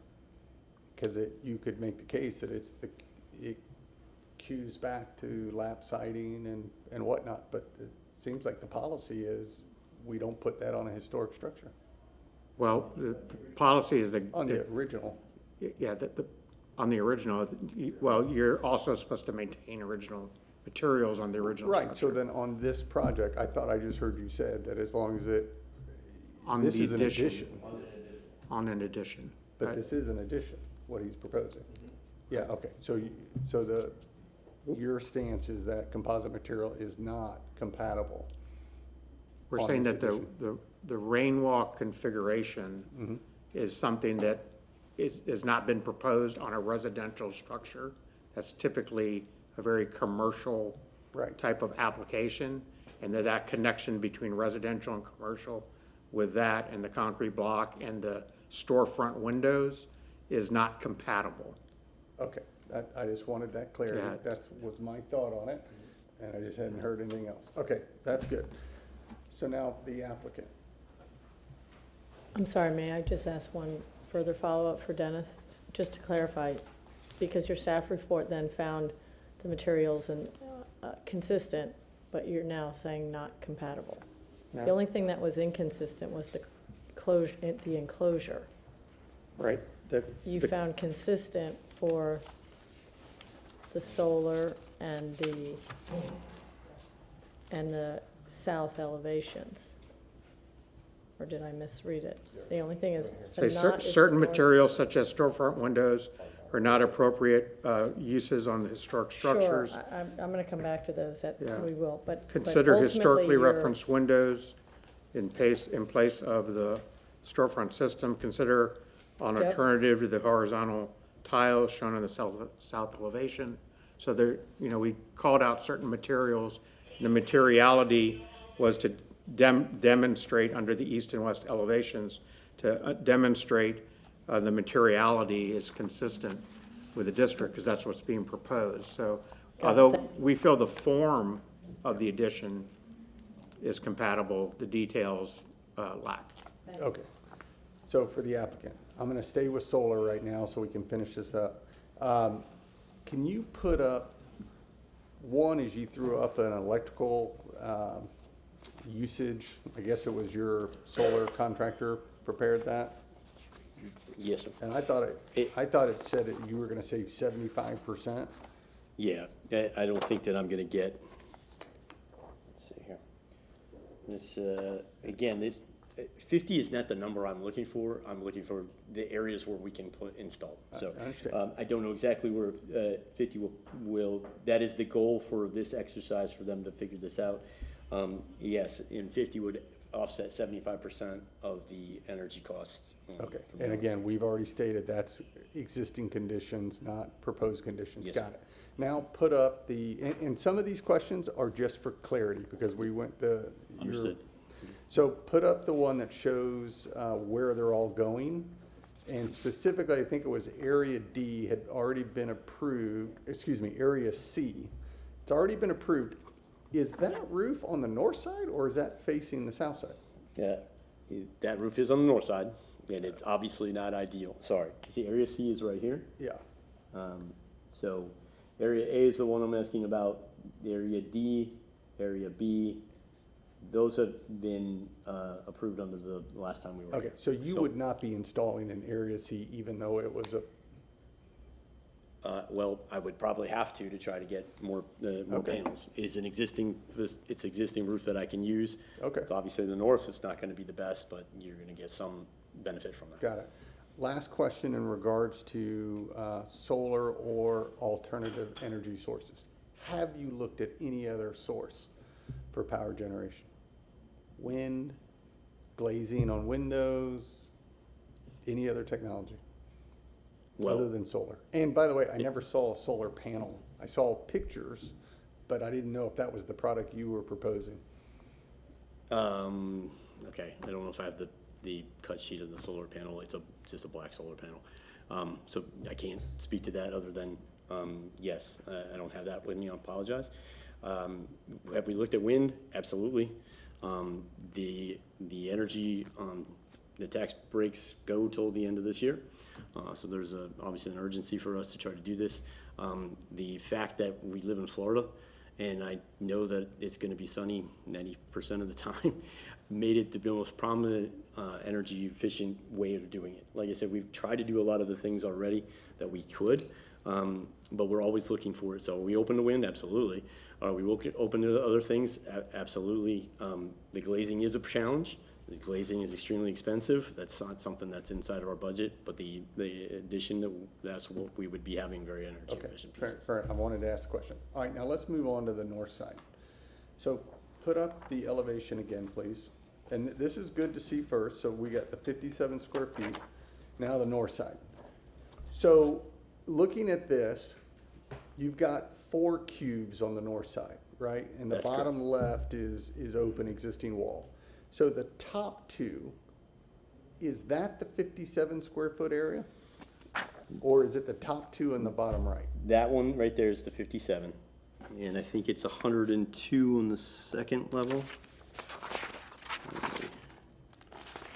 Apologize. So you're really adding 160. Ye- Yes, sir. Mhm. So my question, one of my other commissioners here has talked about transparency. Why are you not proposing to fill in the bottom left? The bottom left, right here, Yes. is we have moved our mechanical units from the south side to the north side, and we wanted to screen them from the road, so we put them in that area right there. So they're set back inside that area. Also, that's where one of the other things we upgraded was we switched from an electric water heater to a gas, and that's where the gas water heater is located. So we've tried to put all of our utilities in anticipation that was on the south, getting killed by all the sun. We moved them all to the north so that they could be more protective, and then also. So they'll be under roof. They are under roof right now, Okay. And recessed. they're elevated at finished floor elevation. Sorry, say that again? They're at finished floor elevation because they're on that. No, the mechanical units are, some of them are wall mounted and some of them are on the ground plane. The finished floor is up about 30 inches, so those mechanical units are in that space right now. Okay. This Some- elevation lot- drawing is confusing because I Sorry? don't think it's shown correctly. I mean, number one is you don't have the mechanical shown, but number 2, Okay, I'm Yeah, sorry, I didn't know that okay. was necessary to show it, it's existing. you're supposed to I mean, show I could all. show you a picture. well, Okay, we saw there- the north side. I'm just, this is for the record because you've submitted this and Certainly. we're making a decision here. All right. And your intent, right now you're showing it completely solid. Just to follow up on my other commissioner's question, the use inside of this, does it allow for windows or does it not allow for windows? We could, the bottom use of what we're looking at is, we're trying to make use that space for a restroom for my wife's mother, so that she can come stay with us. She has Parkinson's right now, so we're trying to get an opportunity, when she comes to stay, to have a restroom that we can make, a bathroom that she can have all accessible. So the intention for the ground one would be a restroom, bathroom, so we could add a window if that's what it would take to do it. The second level is the intention for that would be a storage closet.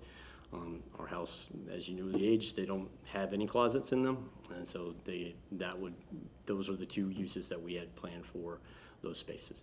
Okay. So if they need to have windows in them, then we would have to put windows in them. Wouldn't be the, Okay, but that's why you didn't explore any That's- windows because you yes, sir. got it. All right, so show me the east, I want to see the east and the south again. So now we're going to talk about that, the addition. And specifically, let's start to talk about the storefront windows. okay? You didn't show us any cut sheets of the storefront windows. Yes, sir. Give me- And I believe your testimony is that based on comments back from the board in 2023, you went with the idea that let's make this so different that we're gonna go with all new contemporary materials. That's- Yeah, in 2003, we did propose more of a French door that was more open, that we could maximize the glass, that connectivity to the outside. So, but yes, we are, this is the, if I apologize, I don't have the south yet.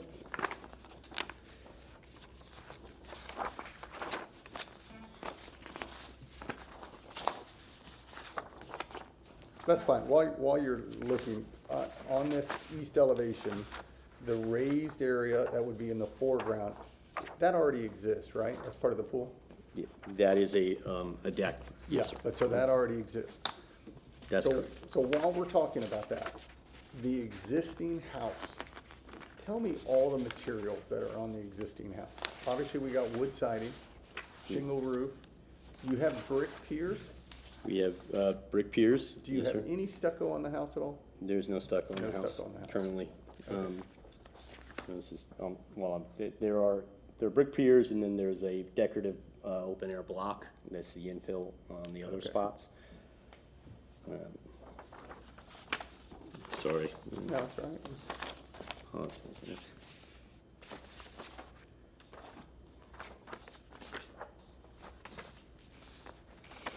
I told myself that I would stay organized as I was doing this, so I apologize for this. That's the one, you know what? He's probably already here. Next one. Yeah, there it is. All I right, good. apologize. Maybe. Okay, which one would you like to see, sir? That's good right there. Okay. All right, so now you said you had the submittal for the storefront windows? Yes, yeah, we had a sliding glass door and some French doors on the original submittal. I can show you the original submittal, or I say original 2023 submittal. I'm sorry, say that again. You have what? I can show you the 2023 submittal of what. No, that's fine, but Okay. in place of those storefront windows, you had doors? We had a sliding glass door that it had the panel sliding glass door. We also had access doors to the side that were French doors. Okay. So, No, that's fine. So here's my question, and then we'll finish this up. yes, sir. I understand where you're coming from. I understand the feedback that you heard. I wasn't part of it, but what you heard. Would you be open, as frustrating as it may be, to go back to explore more traditional windows and patterns? I understand wanting to take advantage of this lovely yard you have and the pool, and that can be done using more traditional windows and orientation, but I'm just asking a question. Are you open to that? I would be, I will not be as hurt as my wife would be, but, and then I'd be the one who's have to try to explain it to her. But if that's the pieces we have to go through, then that's what we have to go through. I mean, we're trying to say that this is new, and so we're trying to make this a different I piece. understand. So would be open to it? Absolutely. We'd be open to different aspects, certainly. The form is what we're trying to get, to make sure that we can get the roof going and that kind of aspects. But yes, if there's other materials that you need, then we would be open to it. All right, and then my last question. I'm looking at the southeast corner, underneath that big block of solar panels, and it looks like you have a very long overhang. Is there a column that I'm not reading, or is that truly Yeah, the cantilevered intention up? would be for that our structure would cantilever over. Okay. And hold that up and take advantage of that overhang to protect our glazing. Okay, and then simple, this will be the simplest question, gutters, We have no gutters on the home right now, weren't planning on it. For the new, we've always wanted to do a rain barrel situation, so we could be open to putting gutters on. I'm just but asking. Yeah, that was not the intention. Okay. Those are the questions I have. Let's look around. Everybody else? Oh, I want to ask staff, apparently the open field to the south of the house is associated with the Buffalo Soldiers. Is that open to residential development in the future or not? I know, Dennis Fernandez with staff. The church currently owns that, and it's potentially could be developed. Nothing is proposed currently. okay, so a local church owns the whole field. Correct. Wow, okay. All right, thank you. Okay. Any other questions? Okay, no more questions, so you have up to 5 minutes for rebuttal if you so choose. Yeah, I get really confused with this, as I'm not sure if there's where you guys stand on everything. So I guess we are open to different things. I really would like you to consider kind of almost 3 different aspects of this. There are the fallback positions are the solar panel A. I think it's the best location for us, so it would be the most it'd be most beneficial for us. But I would like you to kind of look at these in 3 different spots. We kind of have the north piece, the addition, and then the solar panel. But we're at the end of our line here. We really would like to get some decisions made. Sure. We are obviously open to coming back and making sure you guys are satisfied with what we're trying to do. But if there are aspects that are trying to hold up the entire thing, then by all means, let's get rid of those aspects. There's not anything that we love our addition. We're really proud of what we've done, but those other aspects, if you could look at them in 3 different ways. So I'm not sure what I'm rebutting, because I'm not sure exactly where you guys are at, other than I'm available if you guys need anything. And Great. I appreciate it. Thank you so much. Perfect, thank you. Before I close the public hearing, question for legal. This is one case, so it would be one all-encompassing motion, or would we make separate motions if we wanted to pursue a path? Dana Crosby, Collier City Attorney's Office. I would take this in 3 separate motions due to the fact that they're 3 completely separate things. Okay, okay. Thank you. All right, at this point, we're going to close the public portion of the hearing, and we will move on to discussion. The floor is open. So here's my feeling about the project overall. I'm okay with the shape of the project. I do wish that it had more traditional materials, such as I think that the block is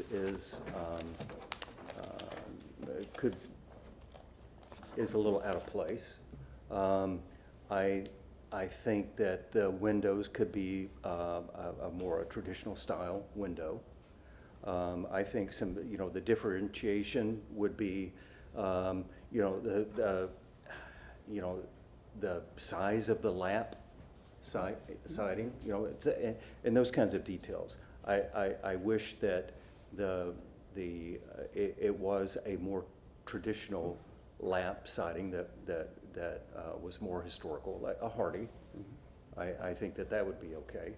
I think that the enclosing of the porch is okay. I do wish it had some transparency to it, and I understand the limitations on that with the spaces that were described by the applicant. And I don't know what to say about the solar panels, and what to do about that. I don't like it up front at the street.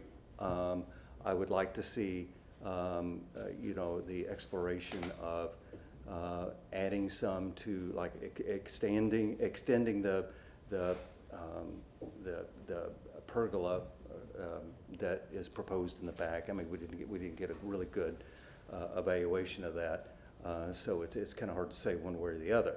But you know, I'm okay, generally okay with the shape. I think it's good. It's unusual, but I like it. You know, I like it. I like how it kind of just the shape on its own differentiates itself. It could be exactly the same materials as the rest of the house, and just the shape of it, you're going to know. So that's my feeling. I'll offer a couple of thoughts. And I appreciate, I said at the outset, it's a very special home, the second oldest in the city. And so I can appreciate what the applicants are trying to do. And I can very much feel for if they're going to feel a little whiplashed by this commission's opinions, which if I'm reading the room a little bit, versus maybe what they heard from a prior composition. I think there's three things, right? There's the enclosure, the elevation materials, the north elevation materials, and the solar panels. I feel strongly about the porch enclosure, objecting to it. I defer to staff largely on all of these cases. They found it inconsistent, just flat out inconsistent. And I think the exterior porches are an integral part of historic design and the look and feel of a space. Clearly, this is not functional in its current form, but it doesn't mean it can't be made functional, and it can't be improved to complement what they're doing and become a lovely space. And perhaps the movement of the equipment could still be located underneath and encased in some way. But I just think having preserving, that is what we're about, preserving something that appears to have been there since 1915. Once it's lost, it's never coming back. So that's my position on the enclosure. I completely agree on the material discussion, that it is just, it's not compatible, and that there's, you know, the pendulum has swung too far, and it could likely come back. And agree the form looks fine, and all of what they're trying to accomplish is, I completely agree with it, but how it, the look and feel, how to achieve that, probably needs to come back a little bit more traditionally. And on the solar panels, area A, really just, again, it's a special home. And I think just if there's a way to achieve the solar objective without hitting area A would be my preference. I was part of the commission, you know, makeup when this came through a few years ago, and in its form then, there wasn't enough distinguishing between the addition and the original house. The geometry is a little different, but the materials were all the same. And that was the argument that was posed then, which caused this to be pushed back, is that couldn't really tell where the new stuff started and where the old stuff began. And I see where all of the, you know, the split face block, I see where the moves happened, but I'm not sure these are the right materials for the move. I could see the wing walls. I don't have a problem with the wing walls as a concept and the geometry of the wing walls to kind of split off this original house. And unfortunately, I mean, yeah, this is an important house. This isn't just, you know, any run-of-the-mill house. And that's why I think we're spending so much effort and expending so much time on it. The porch,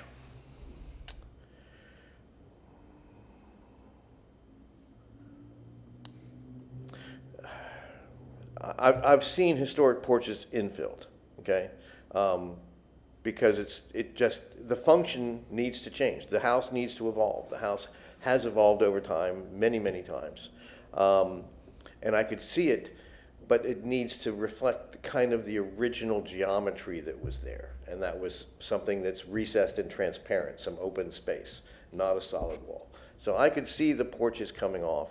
And there's so much utility on the first floor, literally the electrical panels, the water heaters, the air conditioning equipment, everything on that first floor. That entire first floor porch is no longer a porch.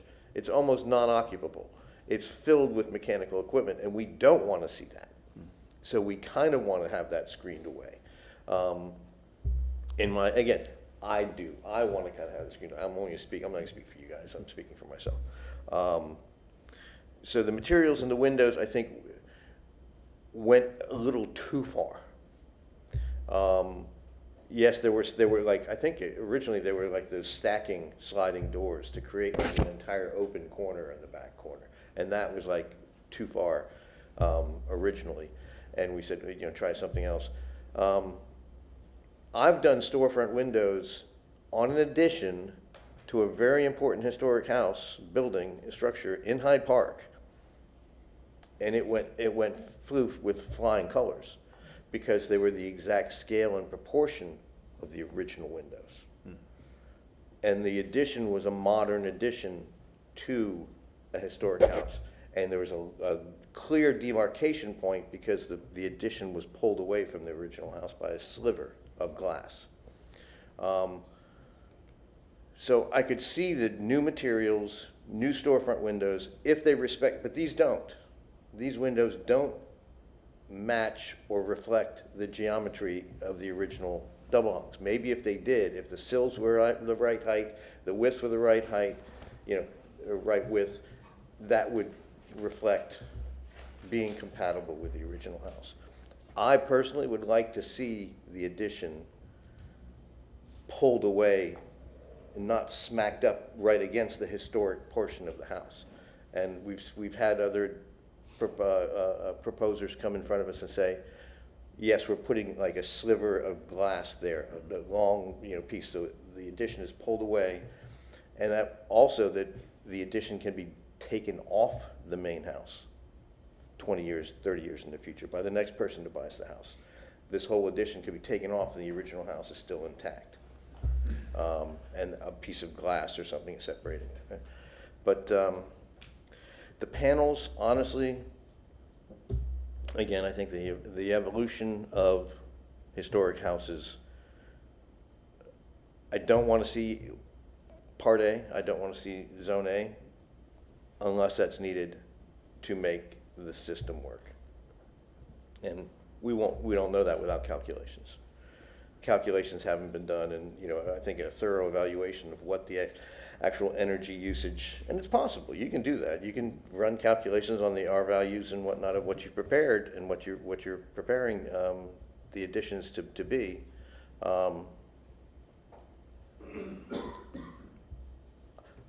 But if they were needed, and it's a precedent throughout the neighborhood, and if they're the same color as the roofing material, and they go, they're kind of go away even though, and they're high up, I don't have that much of a problem with it.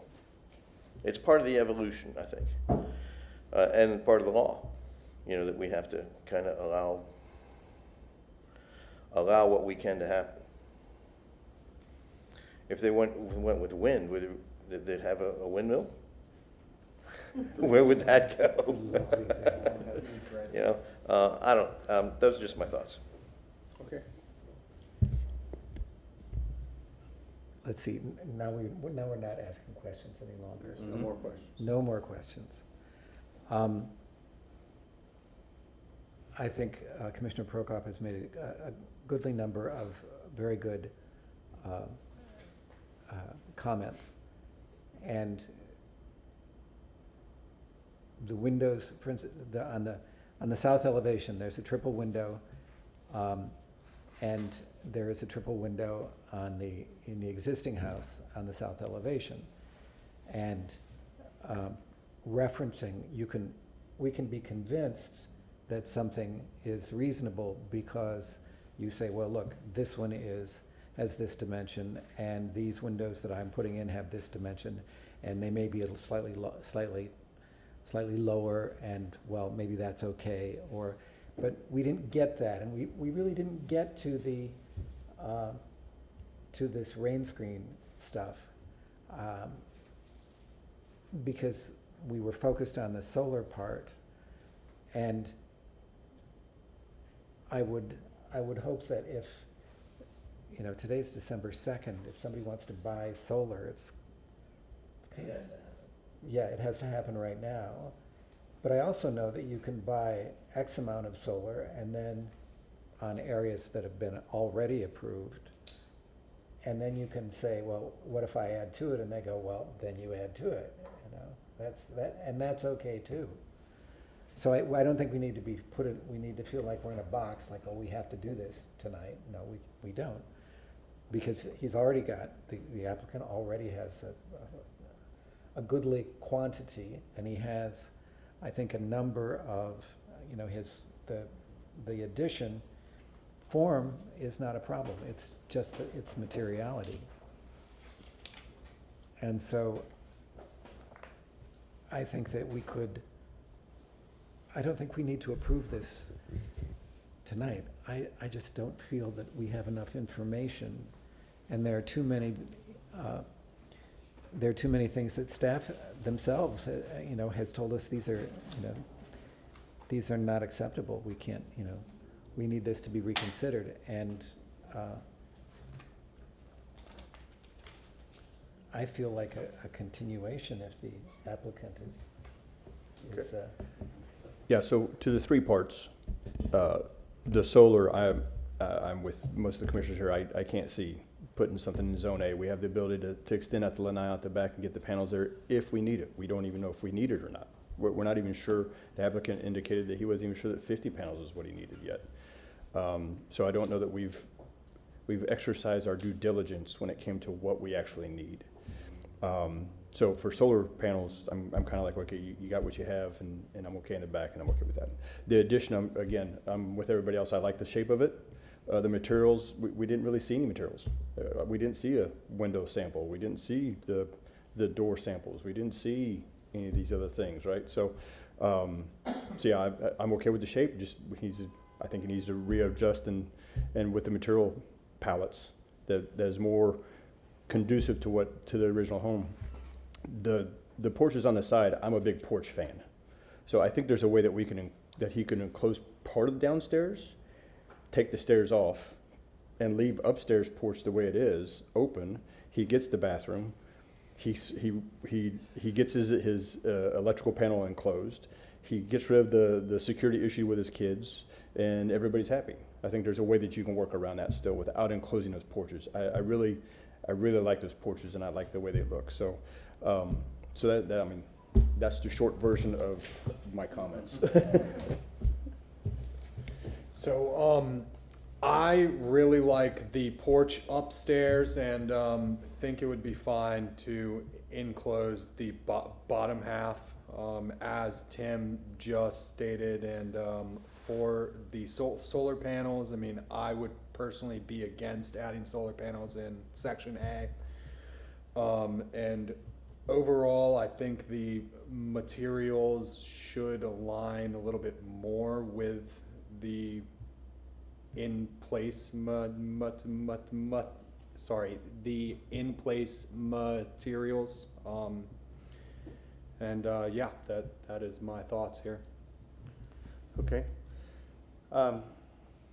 Solar, I think we can do, a motion for a modified request is on the table. The north side, the question comes down to the north side and the addition of how much do we leave to staff and where does it go overboard, and we need to continue that. The north side, the porch would have to be completely rebuilt, and how that gets done, but also enclosing the first floor, which I think the first floor almost has to be enclosed, given all of the mechanical and electrical equipment and everything that's in there. But the question is, it could be enclosed How? by a lattice screen How? or something like that, Right. right? Right. To me, I look at the north and say, you gotta come up with a better solution and work with staff. And the addition, the materials, again, I'm not a fan of the wing walls, I'm not a fan of any of the materials, I don't think they're suitable. The addition itself, I could come on board with a preliminary approval with a lot of conditions on materiality. But I don't know if that's even necessary. Does that get him Yeah, I don't any know if further that down the gains road? anything, right. The only thing is how do you approve solar panels on an addition where you haven't approved the addition? So- But the addition geometry can be approved. Well, that's the preliminary That's the approval, preliminary. that's what I'm saying. I mean, and the solar panels beyond everything beyond section A I can be understand that. approved. So, And the porch, you know, yeah. So those are the comments. So now the floor is open if somebody would like to make a motion. Or 3 motions. So let's start with the easy one. Which one's the easy one? Which one would that be? You know what, you gotta start with the addition, because it's no sense Right. to make a motion on solar panels if an addition is not there. So, So we want to do a preliminary, so I make a motion that we give a preliminary approval, move to grant preliminary approval for the drawings and documents as presented at this public hearing in ARC-26-00000022 for the property located at, where the heck is it? Oh, okay, 2809 West Central Avenue, with the following conditions: that the geometry of the addition is acceptable, but that we need to see more detail for materials such as the windows, the doors, the wing wall material, the siding material, the roofing material, just all the way through. you finish up with them. To the, what is our next? February 2nd, 2025, public hearing at. I'm sorry, 26, February 2nd, 2026. Oh, sorry, yeah, thank you, sorry. 2026, thank you, Ron. Public hearing at 5:30 PM. Go ahead. I was just going to second. Before we, Second, we yeah. got a second. Yeah. I would say that they need to work with staff to adjust the materials Okay, that are more in keeping and more complementary with the historic structure, not just present materials. And I would say it's materials and sizes and layout of windows and doors. what he said. Yeah, yeah. Okay, so we have a second. Before we vote, is there discussion?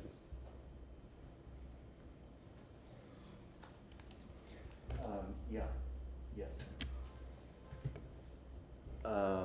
But how does this relate to the enclosing of the porch, or is It this doesn't. separate? It doesn't. It does. This is just the addition. Okay, thank you.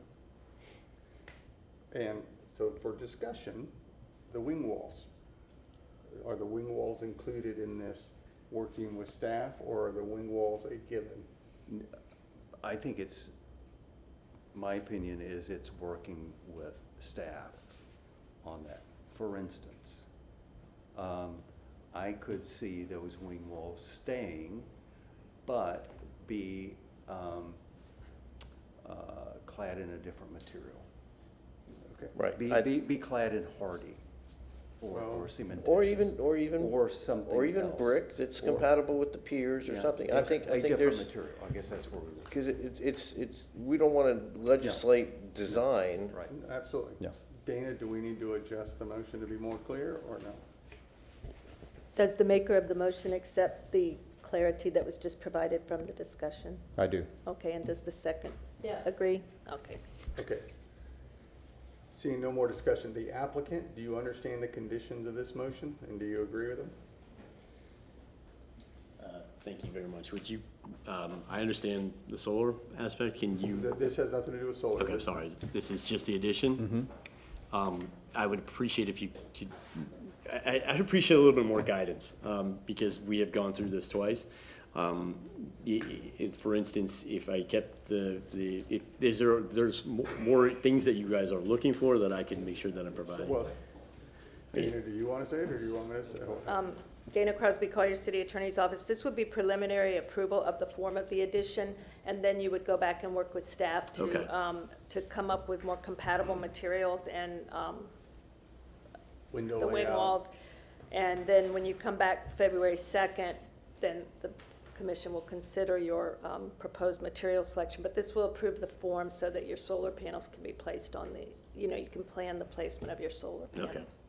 Is that So yeah, so clear? you would have approval for the size and the shape, but we're asking that you work with staff to alter the materials, the windows, maybe the windows placements. The wing walls might stay, but you might clad them with something else, but work with staff on that. But you will come back and then we will review that, but we will not discuss the size and shape of the addition because that will already be approved. Okay. Yeah, I understand that, thank you. You agree with that? I don't really have a choice, so. Well, your choice is no, and then this motion will die, and then we can go a different route. So that's your choice. Okay, I'm not sure what the other routes would be, but I think it's fine, and we can work with that. Okay, all right. All right, with that, we have a motion on the floor. It's been seconded. All approval of the preliminary approval with conditions signify by saying aye. Aye. I didn't, so that was unanimous. All right, so preliminary approval passes. Okay, we have a couple other items to discuss. I would go second with solar panels. I was gonna go second with the porch enclosure. You can, go ahead. I'll give it a shot. So I would move to grant preliminary approval. Where are we? Move to grant preliminary approval for the drawings and documents presented at the public hearing in ARC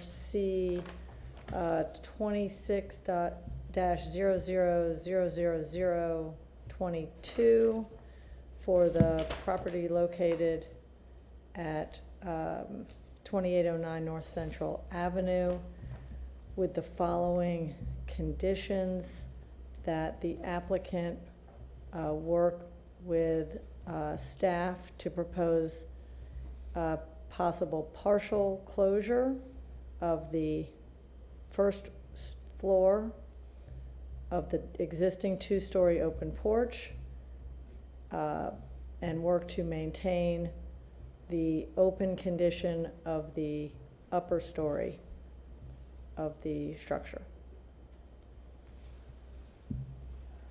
Okay, And continue to February 22nd, 2026. all right, do I hear a second? February 2nd, 2026, is that what you said? February 22nd, No, February 2nd. February 2026. 2nd of 2026. Yeah. Thank you. All right, we have a motion, is there a second? I'd second. Okay, discussion. Yes, because my opinion is that both the first level and the second level could be enclosed. I think it could be detailed in a way that it makes it clear that the porches were there. And so that's just my opinion. I think it can be done without that specificity That the second story porch being closed. Yeah. I think could be. But that motion Be- is- my motion I know, is- Is to Okay. maintain it open, the second I story. understand. Okay. All right. I'm just Okay. getting my thoughts out there. Yeah. And I'll just state that I think the first floor enclosure, half has to be open at least because of the air conditioning units and whatnot that are out there that need to be outdoors. They need to be outdoor air, so they have to be semi-enclosed if they're going to be enclosed. The bathroom would be totally enclosed if that's, so it's a different geometry between the two halves of the first floor.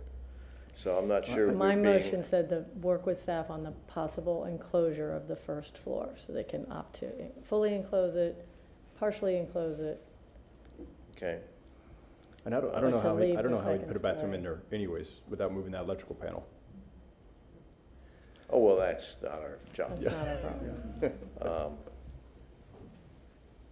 problem. My comment is, I think we're trying to give a tremendous amount of latitude to make this move forward, but this doesn't have the impetus that the addition does. So I don't see why there's a need to rush this. So I don't see a need for the preliminary approval when this is not really thought out very well and not presented to a level that we need to. So I don't see a need for a preliminary approval. So you're thinking more of a continuance or just, or? It's the same thing. Or approval Well, with condition? I think I was trying to, reflecting on the fact that the applicant's been here before. There's been a understand. little bit of, a buffeting that's occurred, that it feels like this body has a consensus of treatment of this enclosure in some way, that the working with staff and coming back and having a partial enclosure at the base to suit its new functionality, maybe removal of the stairs. Again, I'm not going to design it, but a number of, I think, a wide latitude to do that. And I don't but my disagree with motion you. to leave the top. I don't disagree with you, and that's Give completely them clear viable. direction. Fundamentally, that's not what he's asking for, and I just don't see the need for a rush, because he's gonna have his hands full with a bunch of other things. So that's Fair. why I just don't Fair. agree with that, so that's. Okay, so we have a motion. And a Any second. other- In a second, any other discussion? Okay, so for the applicant? No? Dennis, so, the applicant? Oh, go ahead. He's welcome to join me. We just discussed perhaps just continuing this to February 2nd and allowing him to bring back a revised, proposal. Okay. So, Motion withdrawn. okay. All right, so then we still have solar panels? We're continuing it, the motion is to continue it to Are February 6th. continuing the entire, The north? No, just north the enclosure. porch part. This is the north porch enclosure. okay. So, yeah, so we would look for a motion for a Motion to continuance. continue to February 2nd, 2020. Okay. So moved. I was gonna say, I move to grant the continuance in case ARC-26-000022 for the property located at, what was that address again? 2809 Central Avenue, to the February 2nd, 2026 public hearing at 5:30. Second. All right. Any discussion? Not seeing any. All in favor of the continuance as noted, signify by saying aye. Aye. Aye. Motion passes unanimously. Solar panels. I just think we have to have more information. That's just my personal opinion. So. We are just voting on section A for the solar panels, correct? There's no motion on the floor. Somebody needs to make a Oh, motion sorry. on something. Sorry. Yeah. But the applicant's already been approved for all the solar panels. No. For a few of them. Some of them, Oh, okay. some of them. Okay.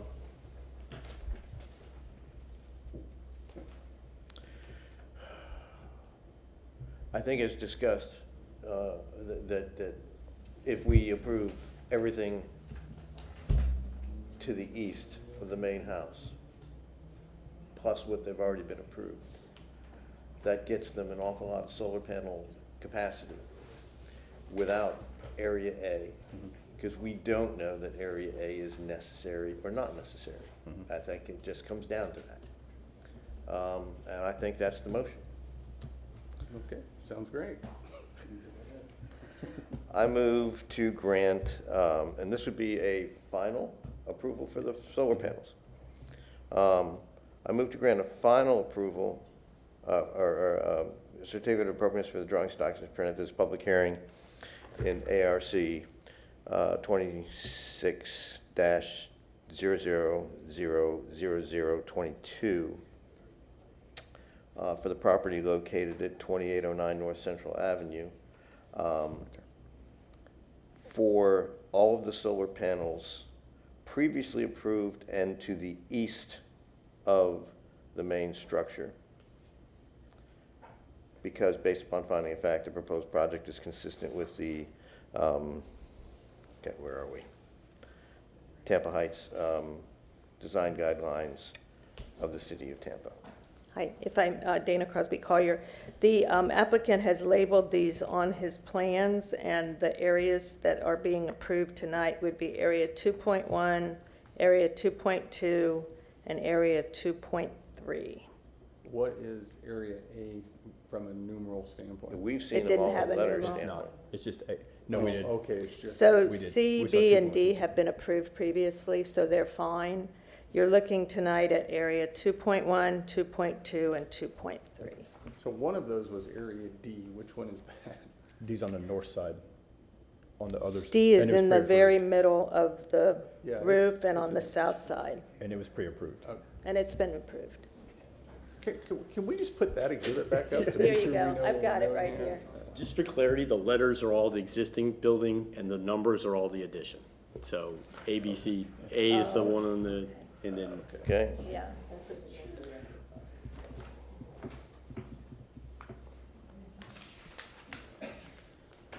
so the existing structure, this is A, B, C, and D. Those are all on the second level of the main roof. Everything in numbers is all in the addition on the But we lower would be level. approving Area D because that has not been previously approved. Is It that has correct? been. That It's been has been. D previously. has been? The only one that's not because is A, Okay. or was A. Okay. Right, correct. The So staff basically, me approval- saying everything east of the existing building is correct. But I would use the numbers, 2.1. Without using the numbers. Because one is south of the existing. Yeah. So if we could just, for clarity of the record, because it's been referred to as Area A, if you could just include or exclude Area A from the scope of the CA. All right, I amend my previous motion to clarify that we are discussing areas 2.1, 2.2, and 2.3 on the submitted drawings, and we are excluding Area A. Okay, so we have a motion. Second. Oh, we have a second. Any further discussion? All right, not seeing any. All in favor of a final approval, 2.1, 2.2, 2.3, signify by saying aye.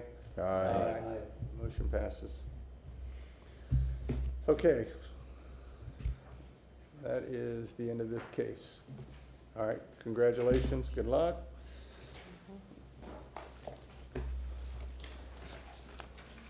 Good evening, Commissioners. Ron Vila. I am a planner with Historic Preservation. Our next agenda item is ARC-26-0000025. This is for the address of 1805 West Richardson Place. This is in the Hyde Park Historic District. The primary structure dates back to 1923, and it is contributing. There is an accessory structure there that is non-contributing. The underlying zoning is RS 60. The request is for a certificate of appropriateness for new construction. And there's an addition to the primary structure with site improvements. As I stated, the project site, primary structure is contributing, the accessory structure is non-contributing. There is no alley associated with this parcel. This parcel is mid-block, it's an interior parcel. Moving to the photos.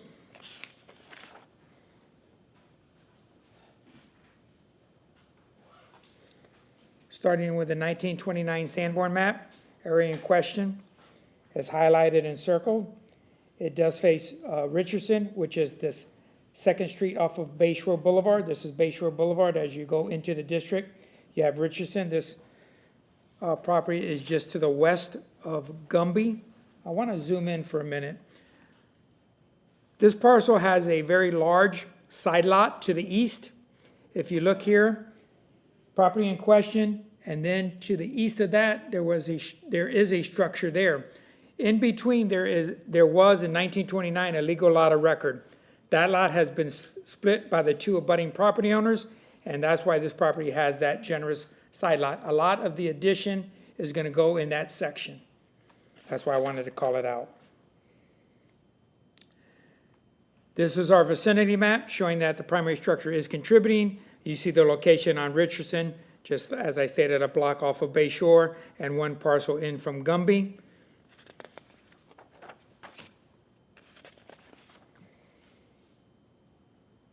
This is the craftsman style home.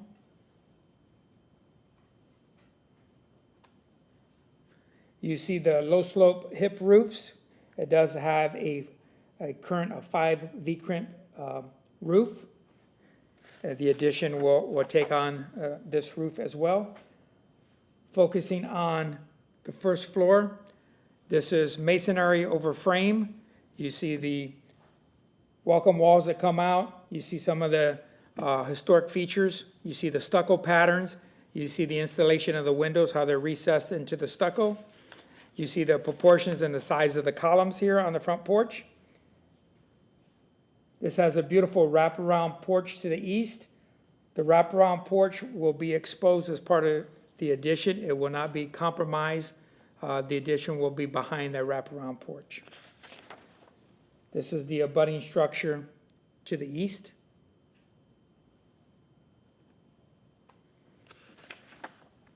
Focusing back on the structure in question. This is the porch. This is the west side. You see some of the overhangs here. You see the large bracket on the top. Looking down the drive aisle. Currently, the mechanicals are tucked behind the trees here on the site. It'll show up on the site plan. Going down the drive aisle, it terminates into this non-contributing accessory structure. This is a period home directly across the street, another Craftsman style. This is on Richardson. The street kind of meanders through, respecting some of the grand trees here. Richardson is a high-end street with larger homes. See the granite curbing here and how some of the residents park on the street. Moving around to the rear. The site is very heavily landscaped.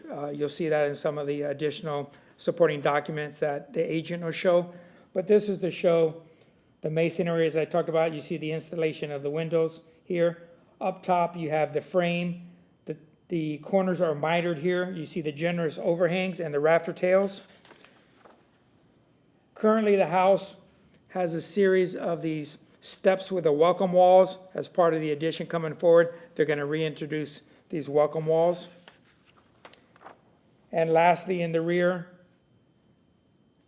you see the transition from grade. You have these vents. The siding goes all the way down to grade. You have this belt course, and then you have the very elaborate window patterns that are here. And once again, just to call out the overhangs and the rafter tails. That concludes the photo presentation, and I'll have the agent address the board.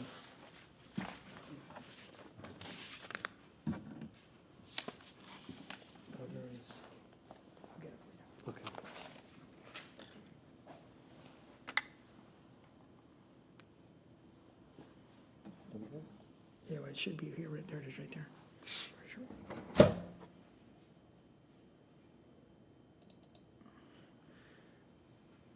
There you go. Awesome. Can you hand that up? Yeah.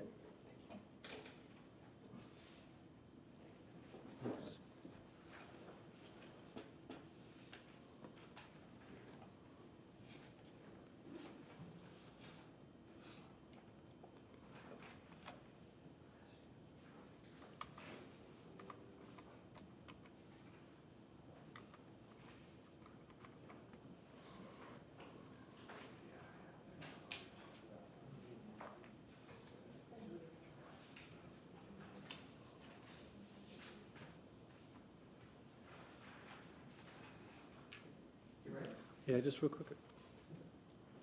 Is there an easy way to go from page to page? Here. Your arrows. Got it. Okay. Microphone. Good evening, my name is Andy Dome, and I'm the Principal and Studio Director for the Tampa office. Sam Norton is with us today as our client and presenting on behalf of him. I wanted, also want to let you know we are proud owners of 2 historical buildings. We've been here before and presented to you guys. One's a commercial building, one's a residential building. So we're very big on historic preservation. We'll go through today, and I want to thank Ron. Ron's been helpful, meeting with him multiple times, met on site, kind of reviewing drawings, showing him what we're trying to do, and working with him and staff to make sure whatever adjustments we're making are palatable. So with that, next page.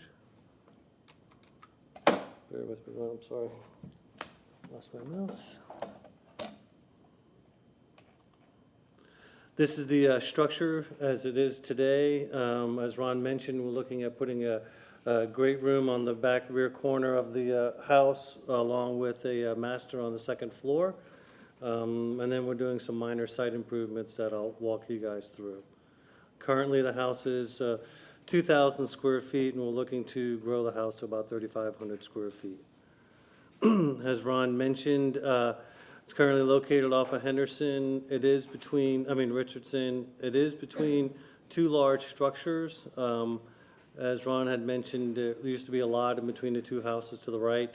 Over the years, it got subdivided, so that's why both lots are wider than you typically see. And on the right rear corner where all that vegetation is, that's where some of that improvement's going to go. On the site plan, this is the existing site plan to the left as it sits. And on the screen on the right, you can see where we are adding the addition to the right rear corner. The porch currently sits 20 feet off the property line. The primary structure is 31 feet, and the addition that we're putting is 45 feet to the rear. So the additions that we're doing are way in the back of the thing. One of the things we are doing in the site, in addition to, with the addition, is we are looking to replace there's a wood gate that's fallen apart. We'd like to replace it with a metal gate, which I'll show you later. And then we're adding another fence on the side to match what's currently on the sides and the rear of the building. And then replacing the rear driveway with permeable pavers. This is the existing structure as it sits. And then what we did was shaded in the addition that's in the right rear of the building. And working with Ron, one of the things we tried to do is respect the primary structure, but relate to the primary structure. So things that we did, just to kind of point out, trying to understand what's different, is the siding. The existing siding had a 6-inch exposure. We're proposing to do an 8-inch exposure on the siding. So they speak to each other, but they're slightly different. The existing house had mitered corner boards. What we're looking at is putting an actual corner board. Instead of having the siding mitered, what we did was to put corner boards on the edges, again, trying to subtly show the difference in the homes. The column, and these are the elements that we shaded in red, so you kind of see what am I talking about. The column, as Ron said, we kept the wraparound porch that went to the back to the addition that we're proposing, and then we have another side porch that's off the dining room, where we use the column that matched the original column, but its proportions are slightly smaller. So again, and I'll go through as we get into the details and kind of show you how the differences are. All of the, and this, you have to forgive me, this is hard to read. And I gave you some of these guys, that's why I gave you the handouts. 11 by 17, easy to read. But as Ron mentioned, we had a V-crimp metal roof. We intend to use a new V-crimp on the rest of the house so everything matches. The siding had a 6-inch exposure. We're talking about using an 8. The wall finish stucco, we talked about it and decided, working with Ron, to keep the stucco pattern so they match. The overhangs we kept very much similar. Slopes are very similar. There's a couple of roofs here that are slightly lower overhang, so slightly lower pitch, so that the overhangs would match the fascia lines. So, and what I want to point out too is this, if you look at these plans, you'll see key plans. So as you're looking at your elevations, this is a key plan. So this is the front of the building. When we get to this is the rear elevation, so this is the existing as it sits. This is the proposed that we're showing here. Again, just calling out the exposure on the siding, the corner boards, some slight differences in the rear columns. We kept and decided to make sure the windows were matching. We are using wood windows, the siding is wood, everything's wood to match the original building.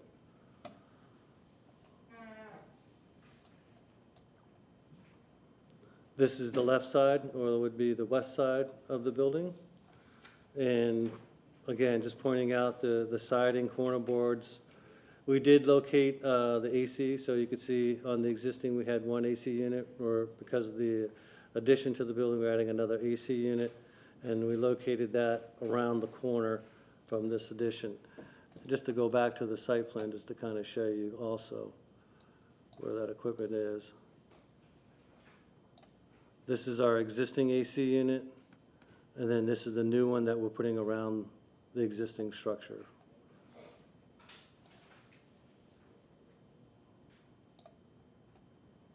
This is the right-hand or east side of the building, where you could see the existing structure. And again, all of this is to the rear, and I'll show you some other perspectives so you can understand, but just highlighting the siding, differences in the siding, the columns, the corner boards. Roofs and stuff, we kept the match. Windows, we kept the match. Again, just so it blended. We had the welcome walls. We repurposed, reused the welcome walls and the side porch that we added. And then we've got vents for the crawl space that you're seeing here, just to match what's there. This is how the house sits, and as Ron mentioned, it's heavily landscaped. We do intend to thin out some of it, but this is how it sits today. And this is where that addition is, on the right rear of the corner of the house. So just to kind of give you an idea, it's secondary to the primary structure. This is an aerial view of existing as it is, and this is that green area back there that Ron had mentioned. This is where the addition is occurring, on the back right rear corner of the home. These are some of the details that we have for the exposed rafters and fascia. This is the proportions of the column, so it's slightly small. The original column was like 30 inches square. These we reduced down to 2 feet. So we're trying to match to some degrees, but again, respecting, so it's not 100% identical. That's the column in the rear.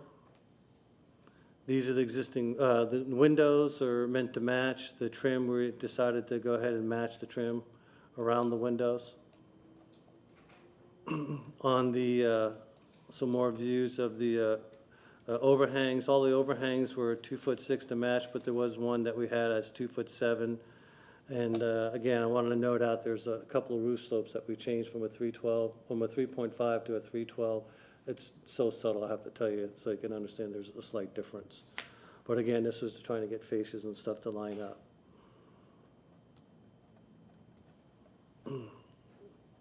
Windows, as Ron mentioned, all the windows on the first floor are in punched walls and a masonry wall, so they all sit interior to the middle of the wall as the existing primary structure.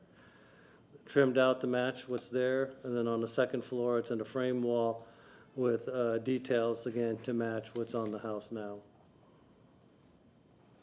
We're using a combination of casement and single-hung windows, which is currently existing on the house. More sections, just to show you of, I'll zoom out a little bit. Other sections on the side and rear of the home. You can see this is the porch in the back. This is slab on grade, where all the rest of the addition will be on crawl space, so it matches. So construction type for construction type, everything blends together. Exterior finishes, we're proposing to use the metal roof as a match to match the existing. We've got casement windows in the front, and on the addition, we're proposing the new casement windows so they tie to each other. The column on the front, you can see this is the column on the front. The new column on the right rear, again, is to speak to it, but not exactly the same size. Same thing with the single hung windows. We decided in concert with Ron, we kind of went back and forth. We started changing some things, and we settled on and said, you know what, let's not make it too different, and then let's have them speak to more. So we landed on this scheme where windows, we decided to keep the windows to match, stuccos to match, but started deviating on siding and some of the trim work. As Ron mentioned, we had a welcome wall. So in addition, we reintroduced the welcome walls on the addition that we had. It's just some photos of the windows, the stucco finish, the venting, the lap siding. Again, it's wood smooth. We're proposing, with a 6-inch exposure, we're proposing to do an 8-inch exposure. Provide the corner boards again to show the difference. These are some of the details on the trims. This is the rear elevation where we've got a nano-wall system in the back. So it looks like patio doors, but it has the ability to open up. So it's not a sliding glass door, but it's more of a folding patio door. In the rear of the home, I'm going quick because I know everyone's tired. There's the photos of the hardware. Lighting is up in the ceiling. Permeable pavers on the back rear where the driveway is. This is the proposed gate design that we're trying to use, looking to use. Proposing to use tongue and groove ceiling on the outside rear, just as we have on the front. This is a photo of the fence that's there. This is a photo of the fence we'd like to put here. Again, the intent is to match what's in the back. These are pavers that we'd like to use on the side porch and the rear. And then this is just a quick view of the floor plans to understand, like, what are you guys doing? So this is the expanded out the dining room, added the family room to tie in with the kitchen, cover lanai in the rear. And you can see this is what's existing. Second floor, as we mentioned, we're looking to add a master bedroom, master suite on the second floor. Again, right rear corner, so you can see where the primary structure, we kept all the roof the same. And then the roof plan. One of the things I wanted to point out too, whoops, got a crazy mouse. On the site plan, I failed to mention, we talked about green space and impervious. So one of the things I wanted to mention on lot coverage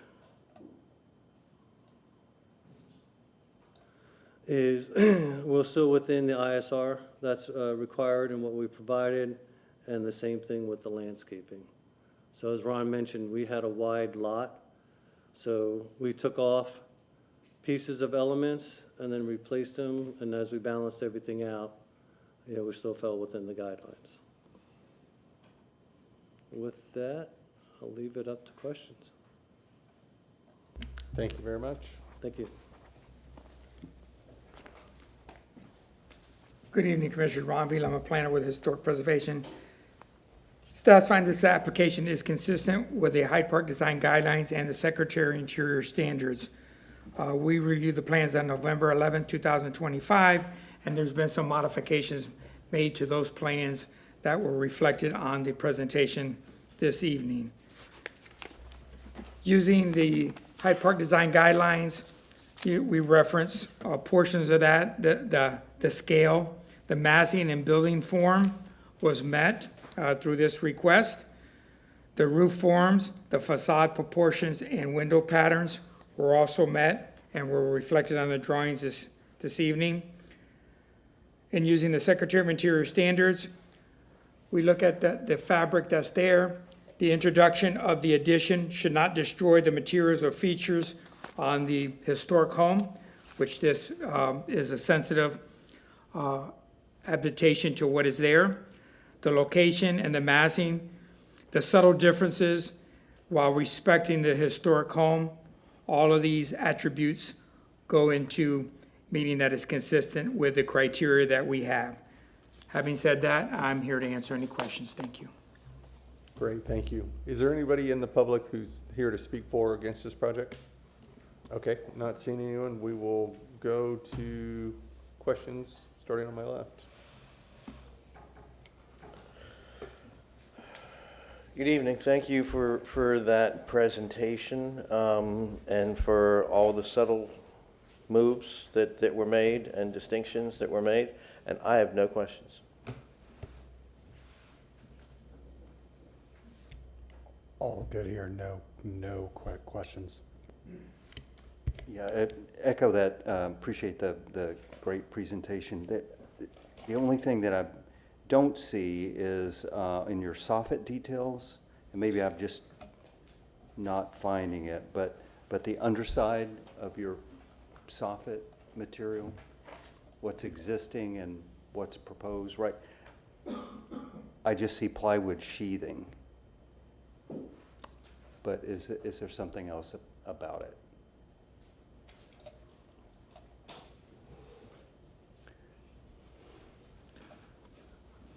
Do you know, Jenny, if we have, I can't speak to that, honestly. It's whatever's on the ceiling, if it's a beadboard ceiling on the underside, we intend to match. Okay, I honestly don't remember what's on the soffit. okay. That was my only question. Okay.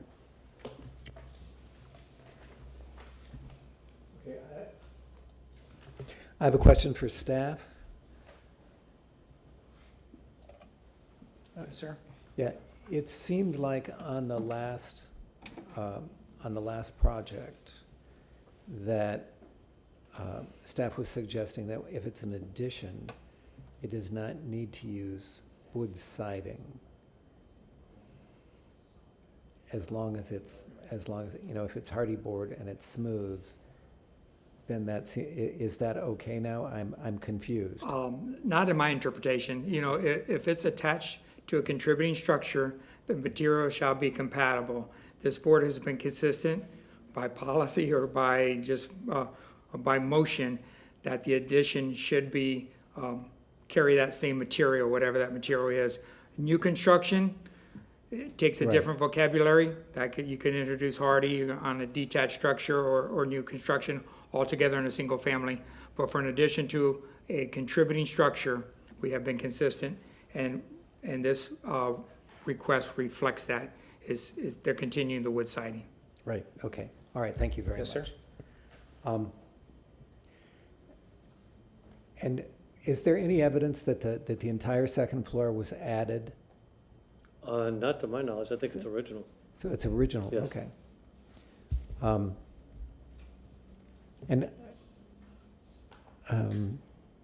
Okay, I don't have no further questions for you guys. It's a very nice, well thought out presentation. Thank you. And it's, you know, it speaks to the wonders of landscaping when we It's heavily landscaped. It will be thinned out some.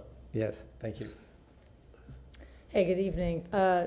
Thank you, very professional presentation. Thank you. Sorry I Two was fast. questions. Nope, for sure. I just want to elaborate on trees and water. They're topics always topics of concern in the Hyde Park Historic District. Can you point out the trees that are being removed?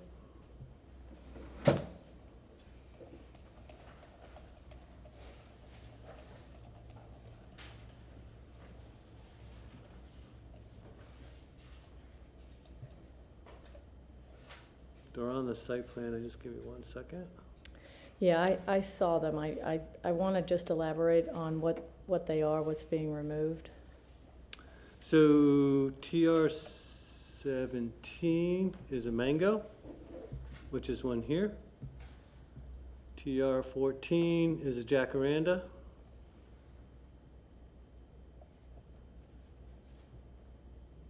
And is there one in the back? In the driveway. Forgive me, I'm looking for the one in the back that's, we'll call them to be removed.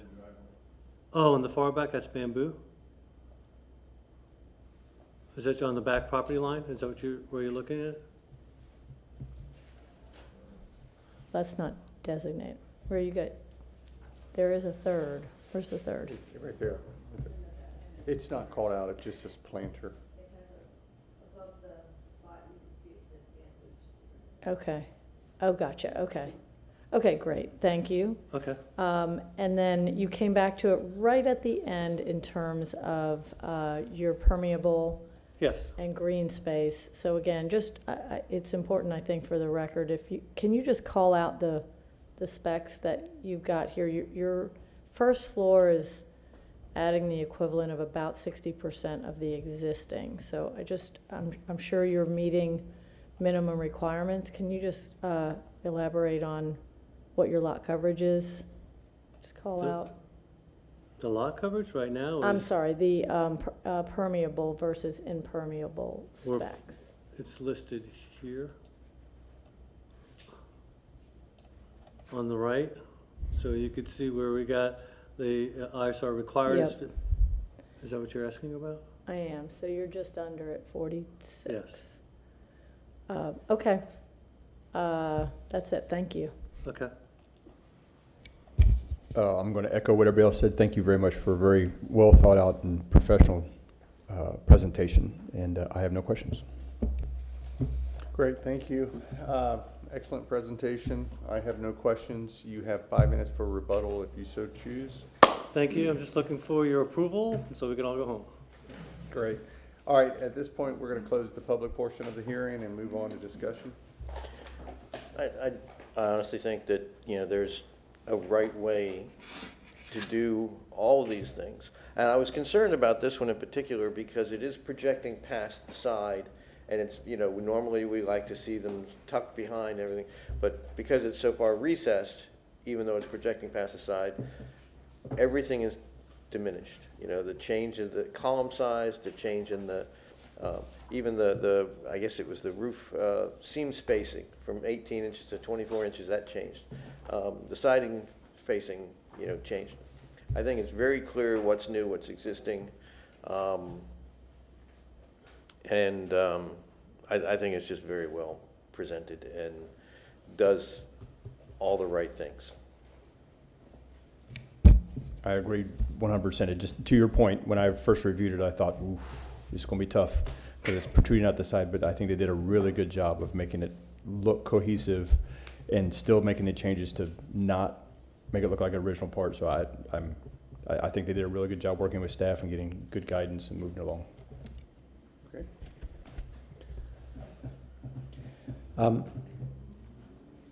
I believe it is not sufficiently distinguishable, the addition from the existing.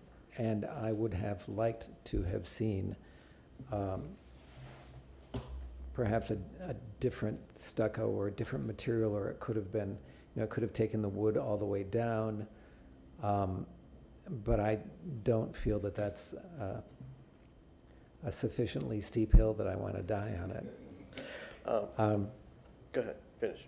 But I do feel that a material change perhaps would have been appropriate instead of the stucco, even though the stucco is so appropriate at the base. But I think it still needed a material change, or perhaps a finish change and a change in the, you know, like of the water table, something there to further distinguish it. And then because it is so far recessed, that's something that architects concern themselves about and not the general public. I think it's really a very, very nice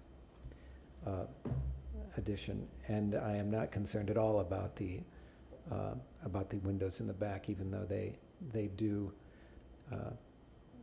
they are not quite in the same vocabulary as the rest of the house, but I think it's going to be a terrific area to be in. So thank you very much. It's very refreshing to see such a nice proposal. Okay. Do we have a motion? I did just want to comment on the nature of the improvement here. There's a lot of improvements being done in the Hyde Park Historic District. Many are very large. Many dominate the sites, and you know, it's changing the character of the district. And I would comment, like my colleagues here, this is very tasteful, fitting to the site. I was a little concerned myself as well for seeing it, but I think they did a very nice job at complementing, expanding, bringing contemporary uses to a historic home, but in a tasteful way. So I appreciate it. Okay. Do we have a motion? Do we need to put a motion with a condition about the beadboard on the soffit? I would. Okay, so I will put together a motion for final approval with conditions. I move to grant a certificate of appropriateness for the drawings and documents presented in this public hearing in ARC-26-000025 for the property located at 185 West Richardson Place. I'm sorry, what? Or 1805 West Richardson Place, with the following conditions: that we have a detail added to the drawings to call out beadboard to match the existing soffits. because based on the finding of fact, the proposed project consistent with the Hyde Park design guidelines of the city of Tampa for the following reasons, that the design guidelines respect massing, finishes, and layout. Okay. Do I have a second? I'll second. All right, we have a second. Any discussion? Not seeing any discussion. Yep. Applicant, do you agree, understand and agree with the condition? Yeah, we don't have any problem with that. We actually just looked at photos, and we have no problem matching the Okay. soffits. Great. All right, so we have a motion for final approval with conditions. No discussion. All in favor signify by saying aye. Aye. Motion passes unanimously. Congratulations. Thank Nice you. work. Now I'm looking for a motion to receive and file submitted documents and exhibits. So moved? Second.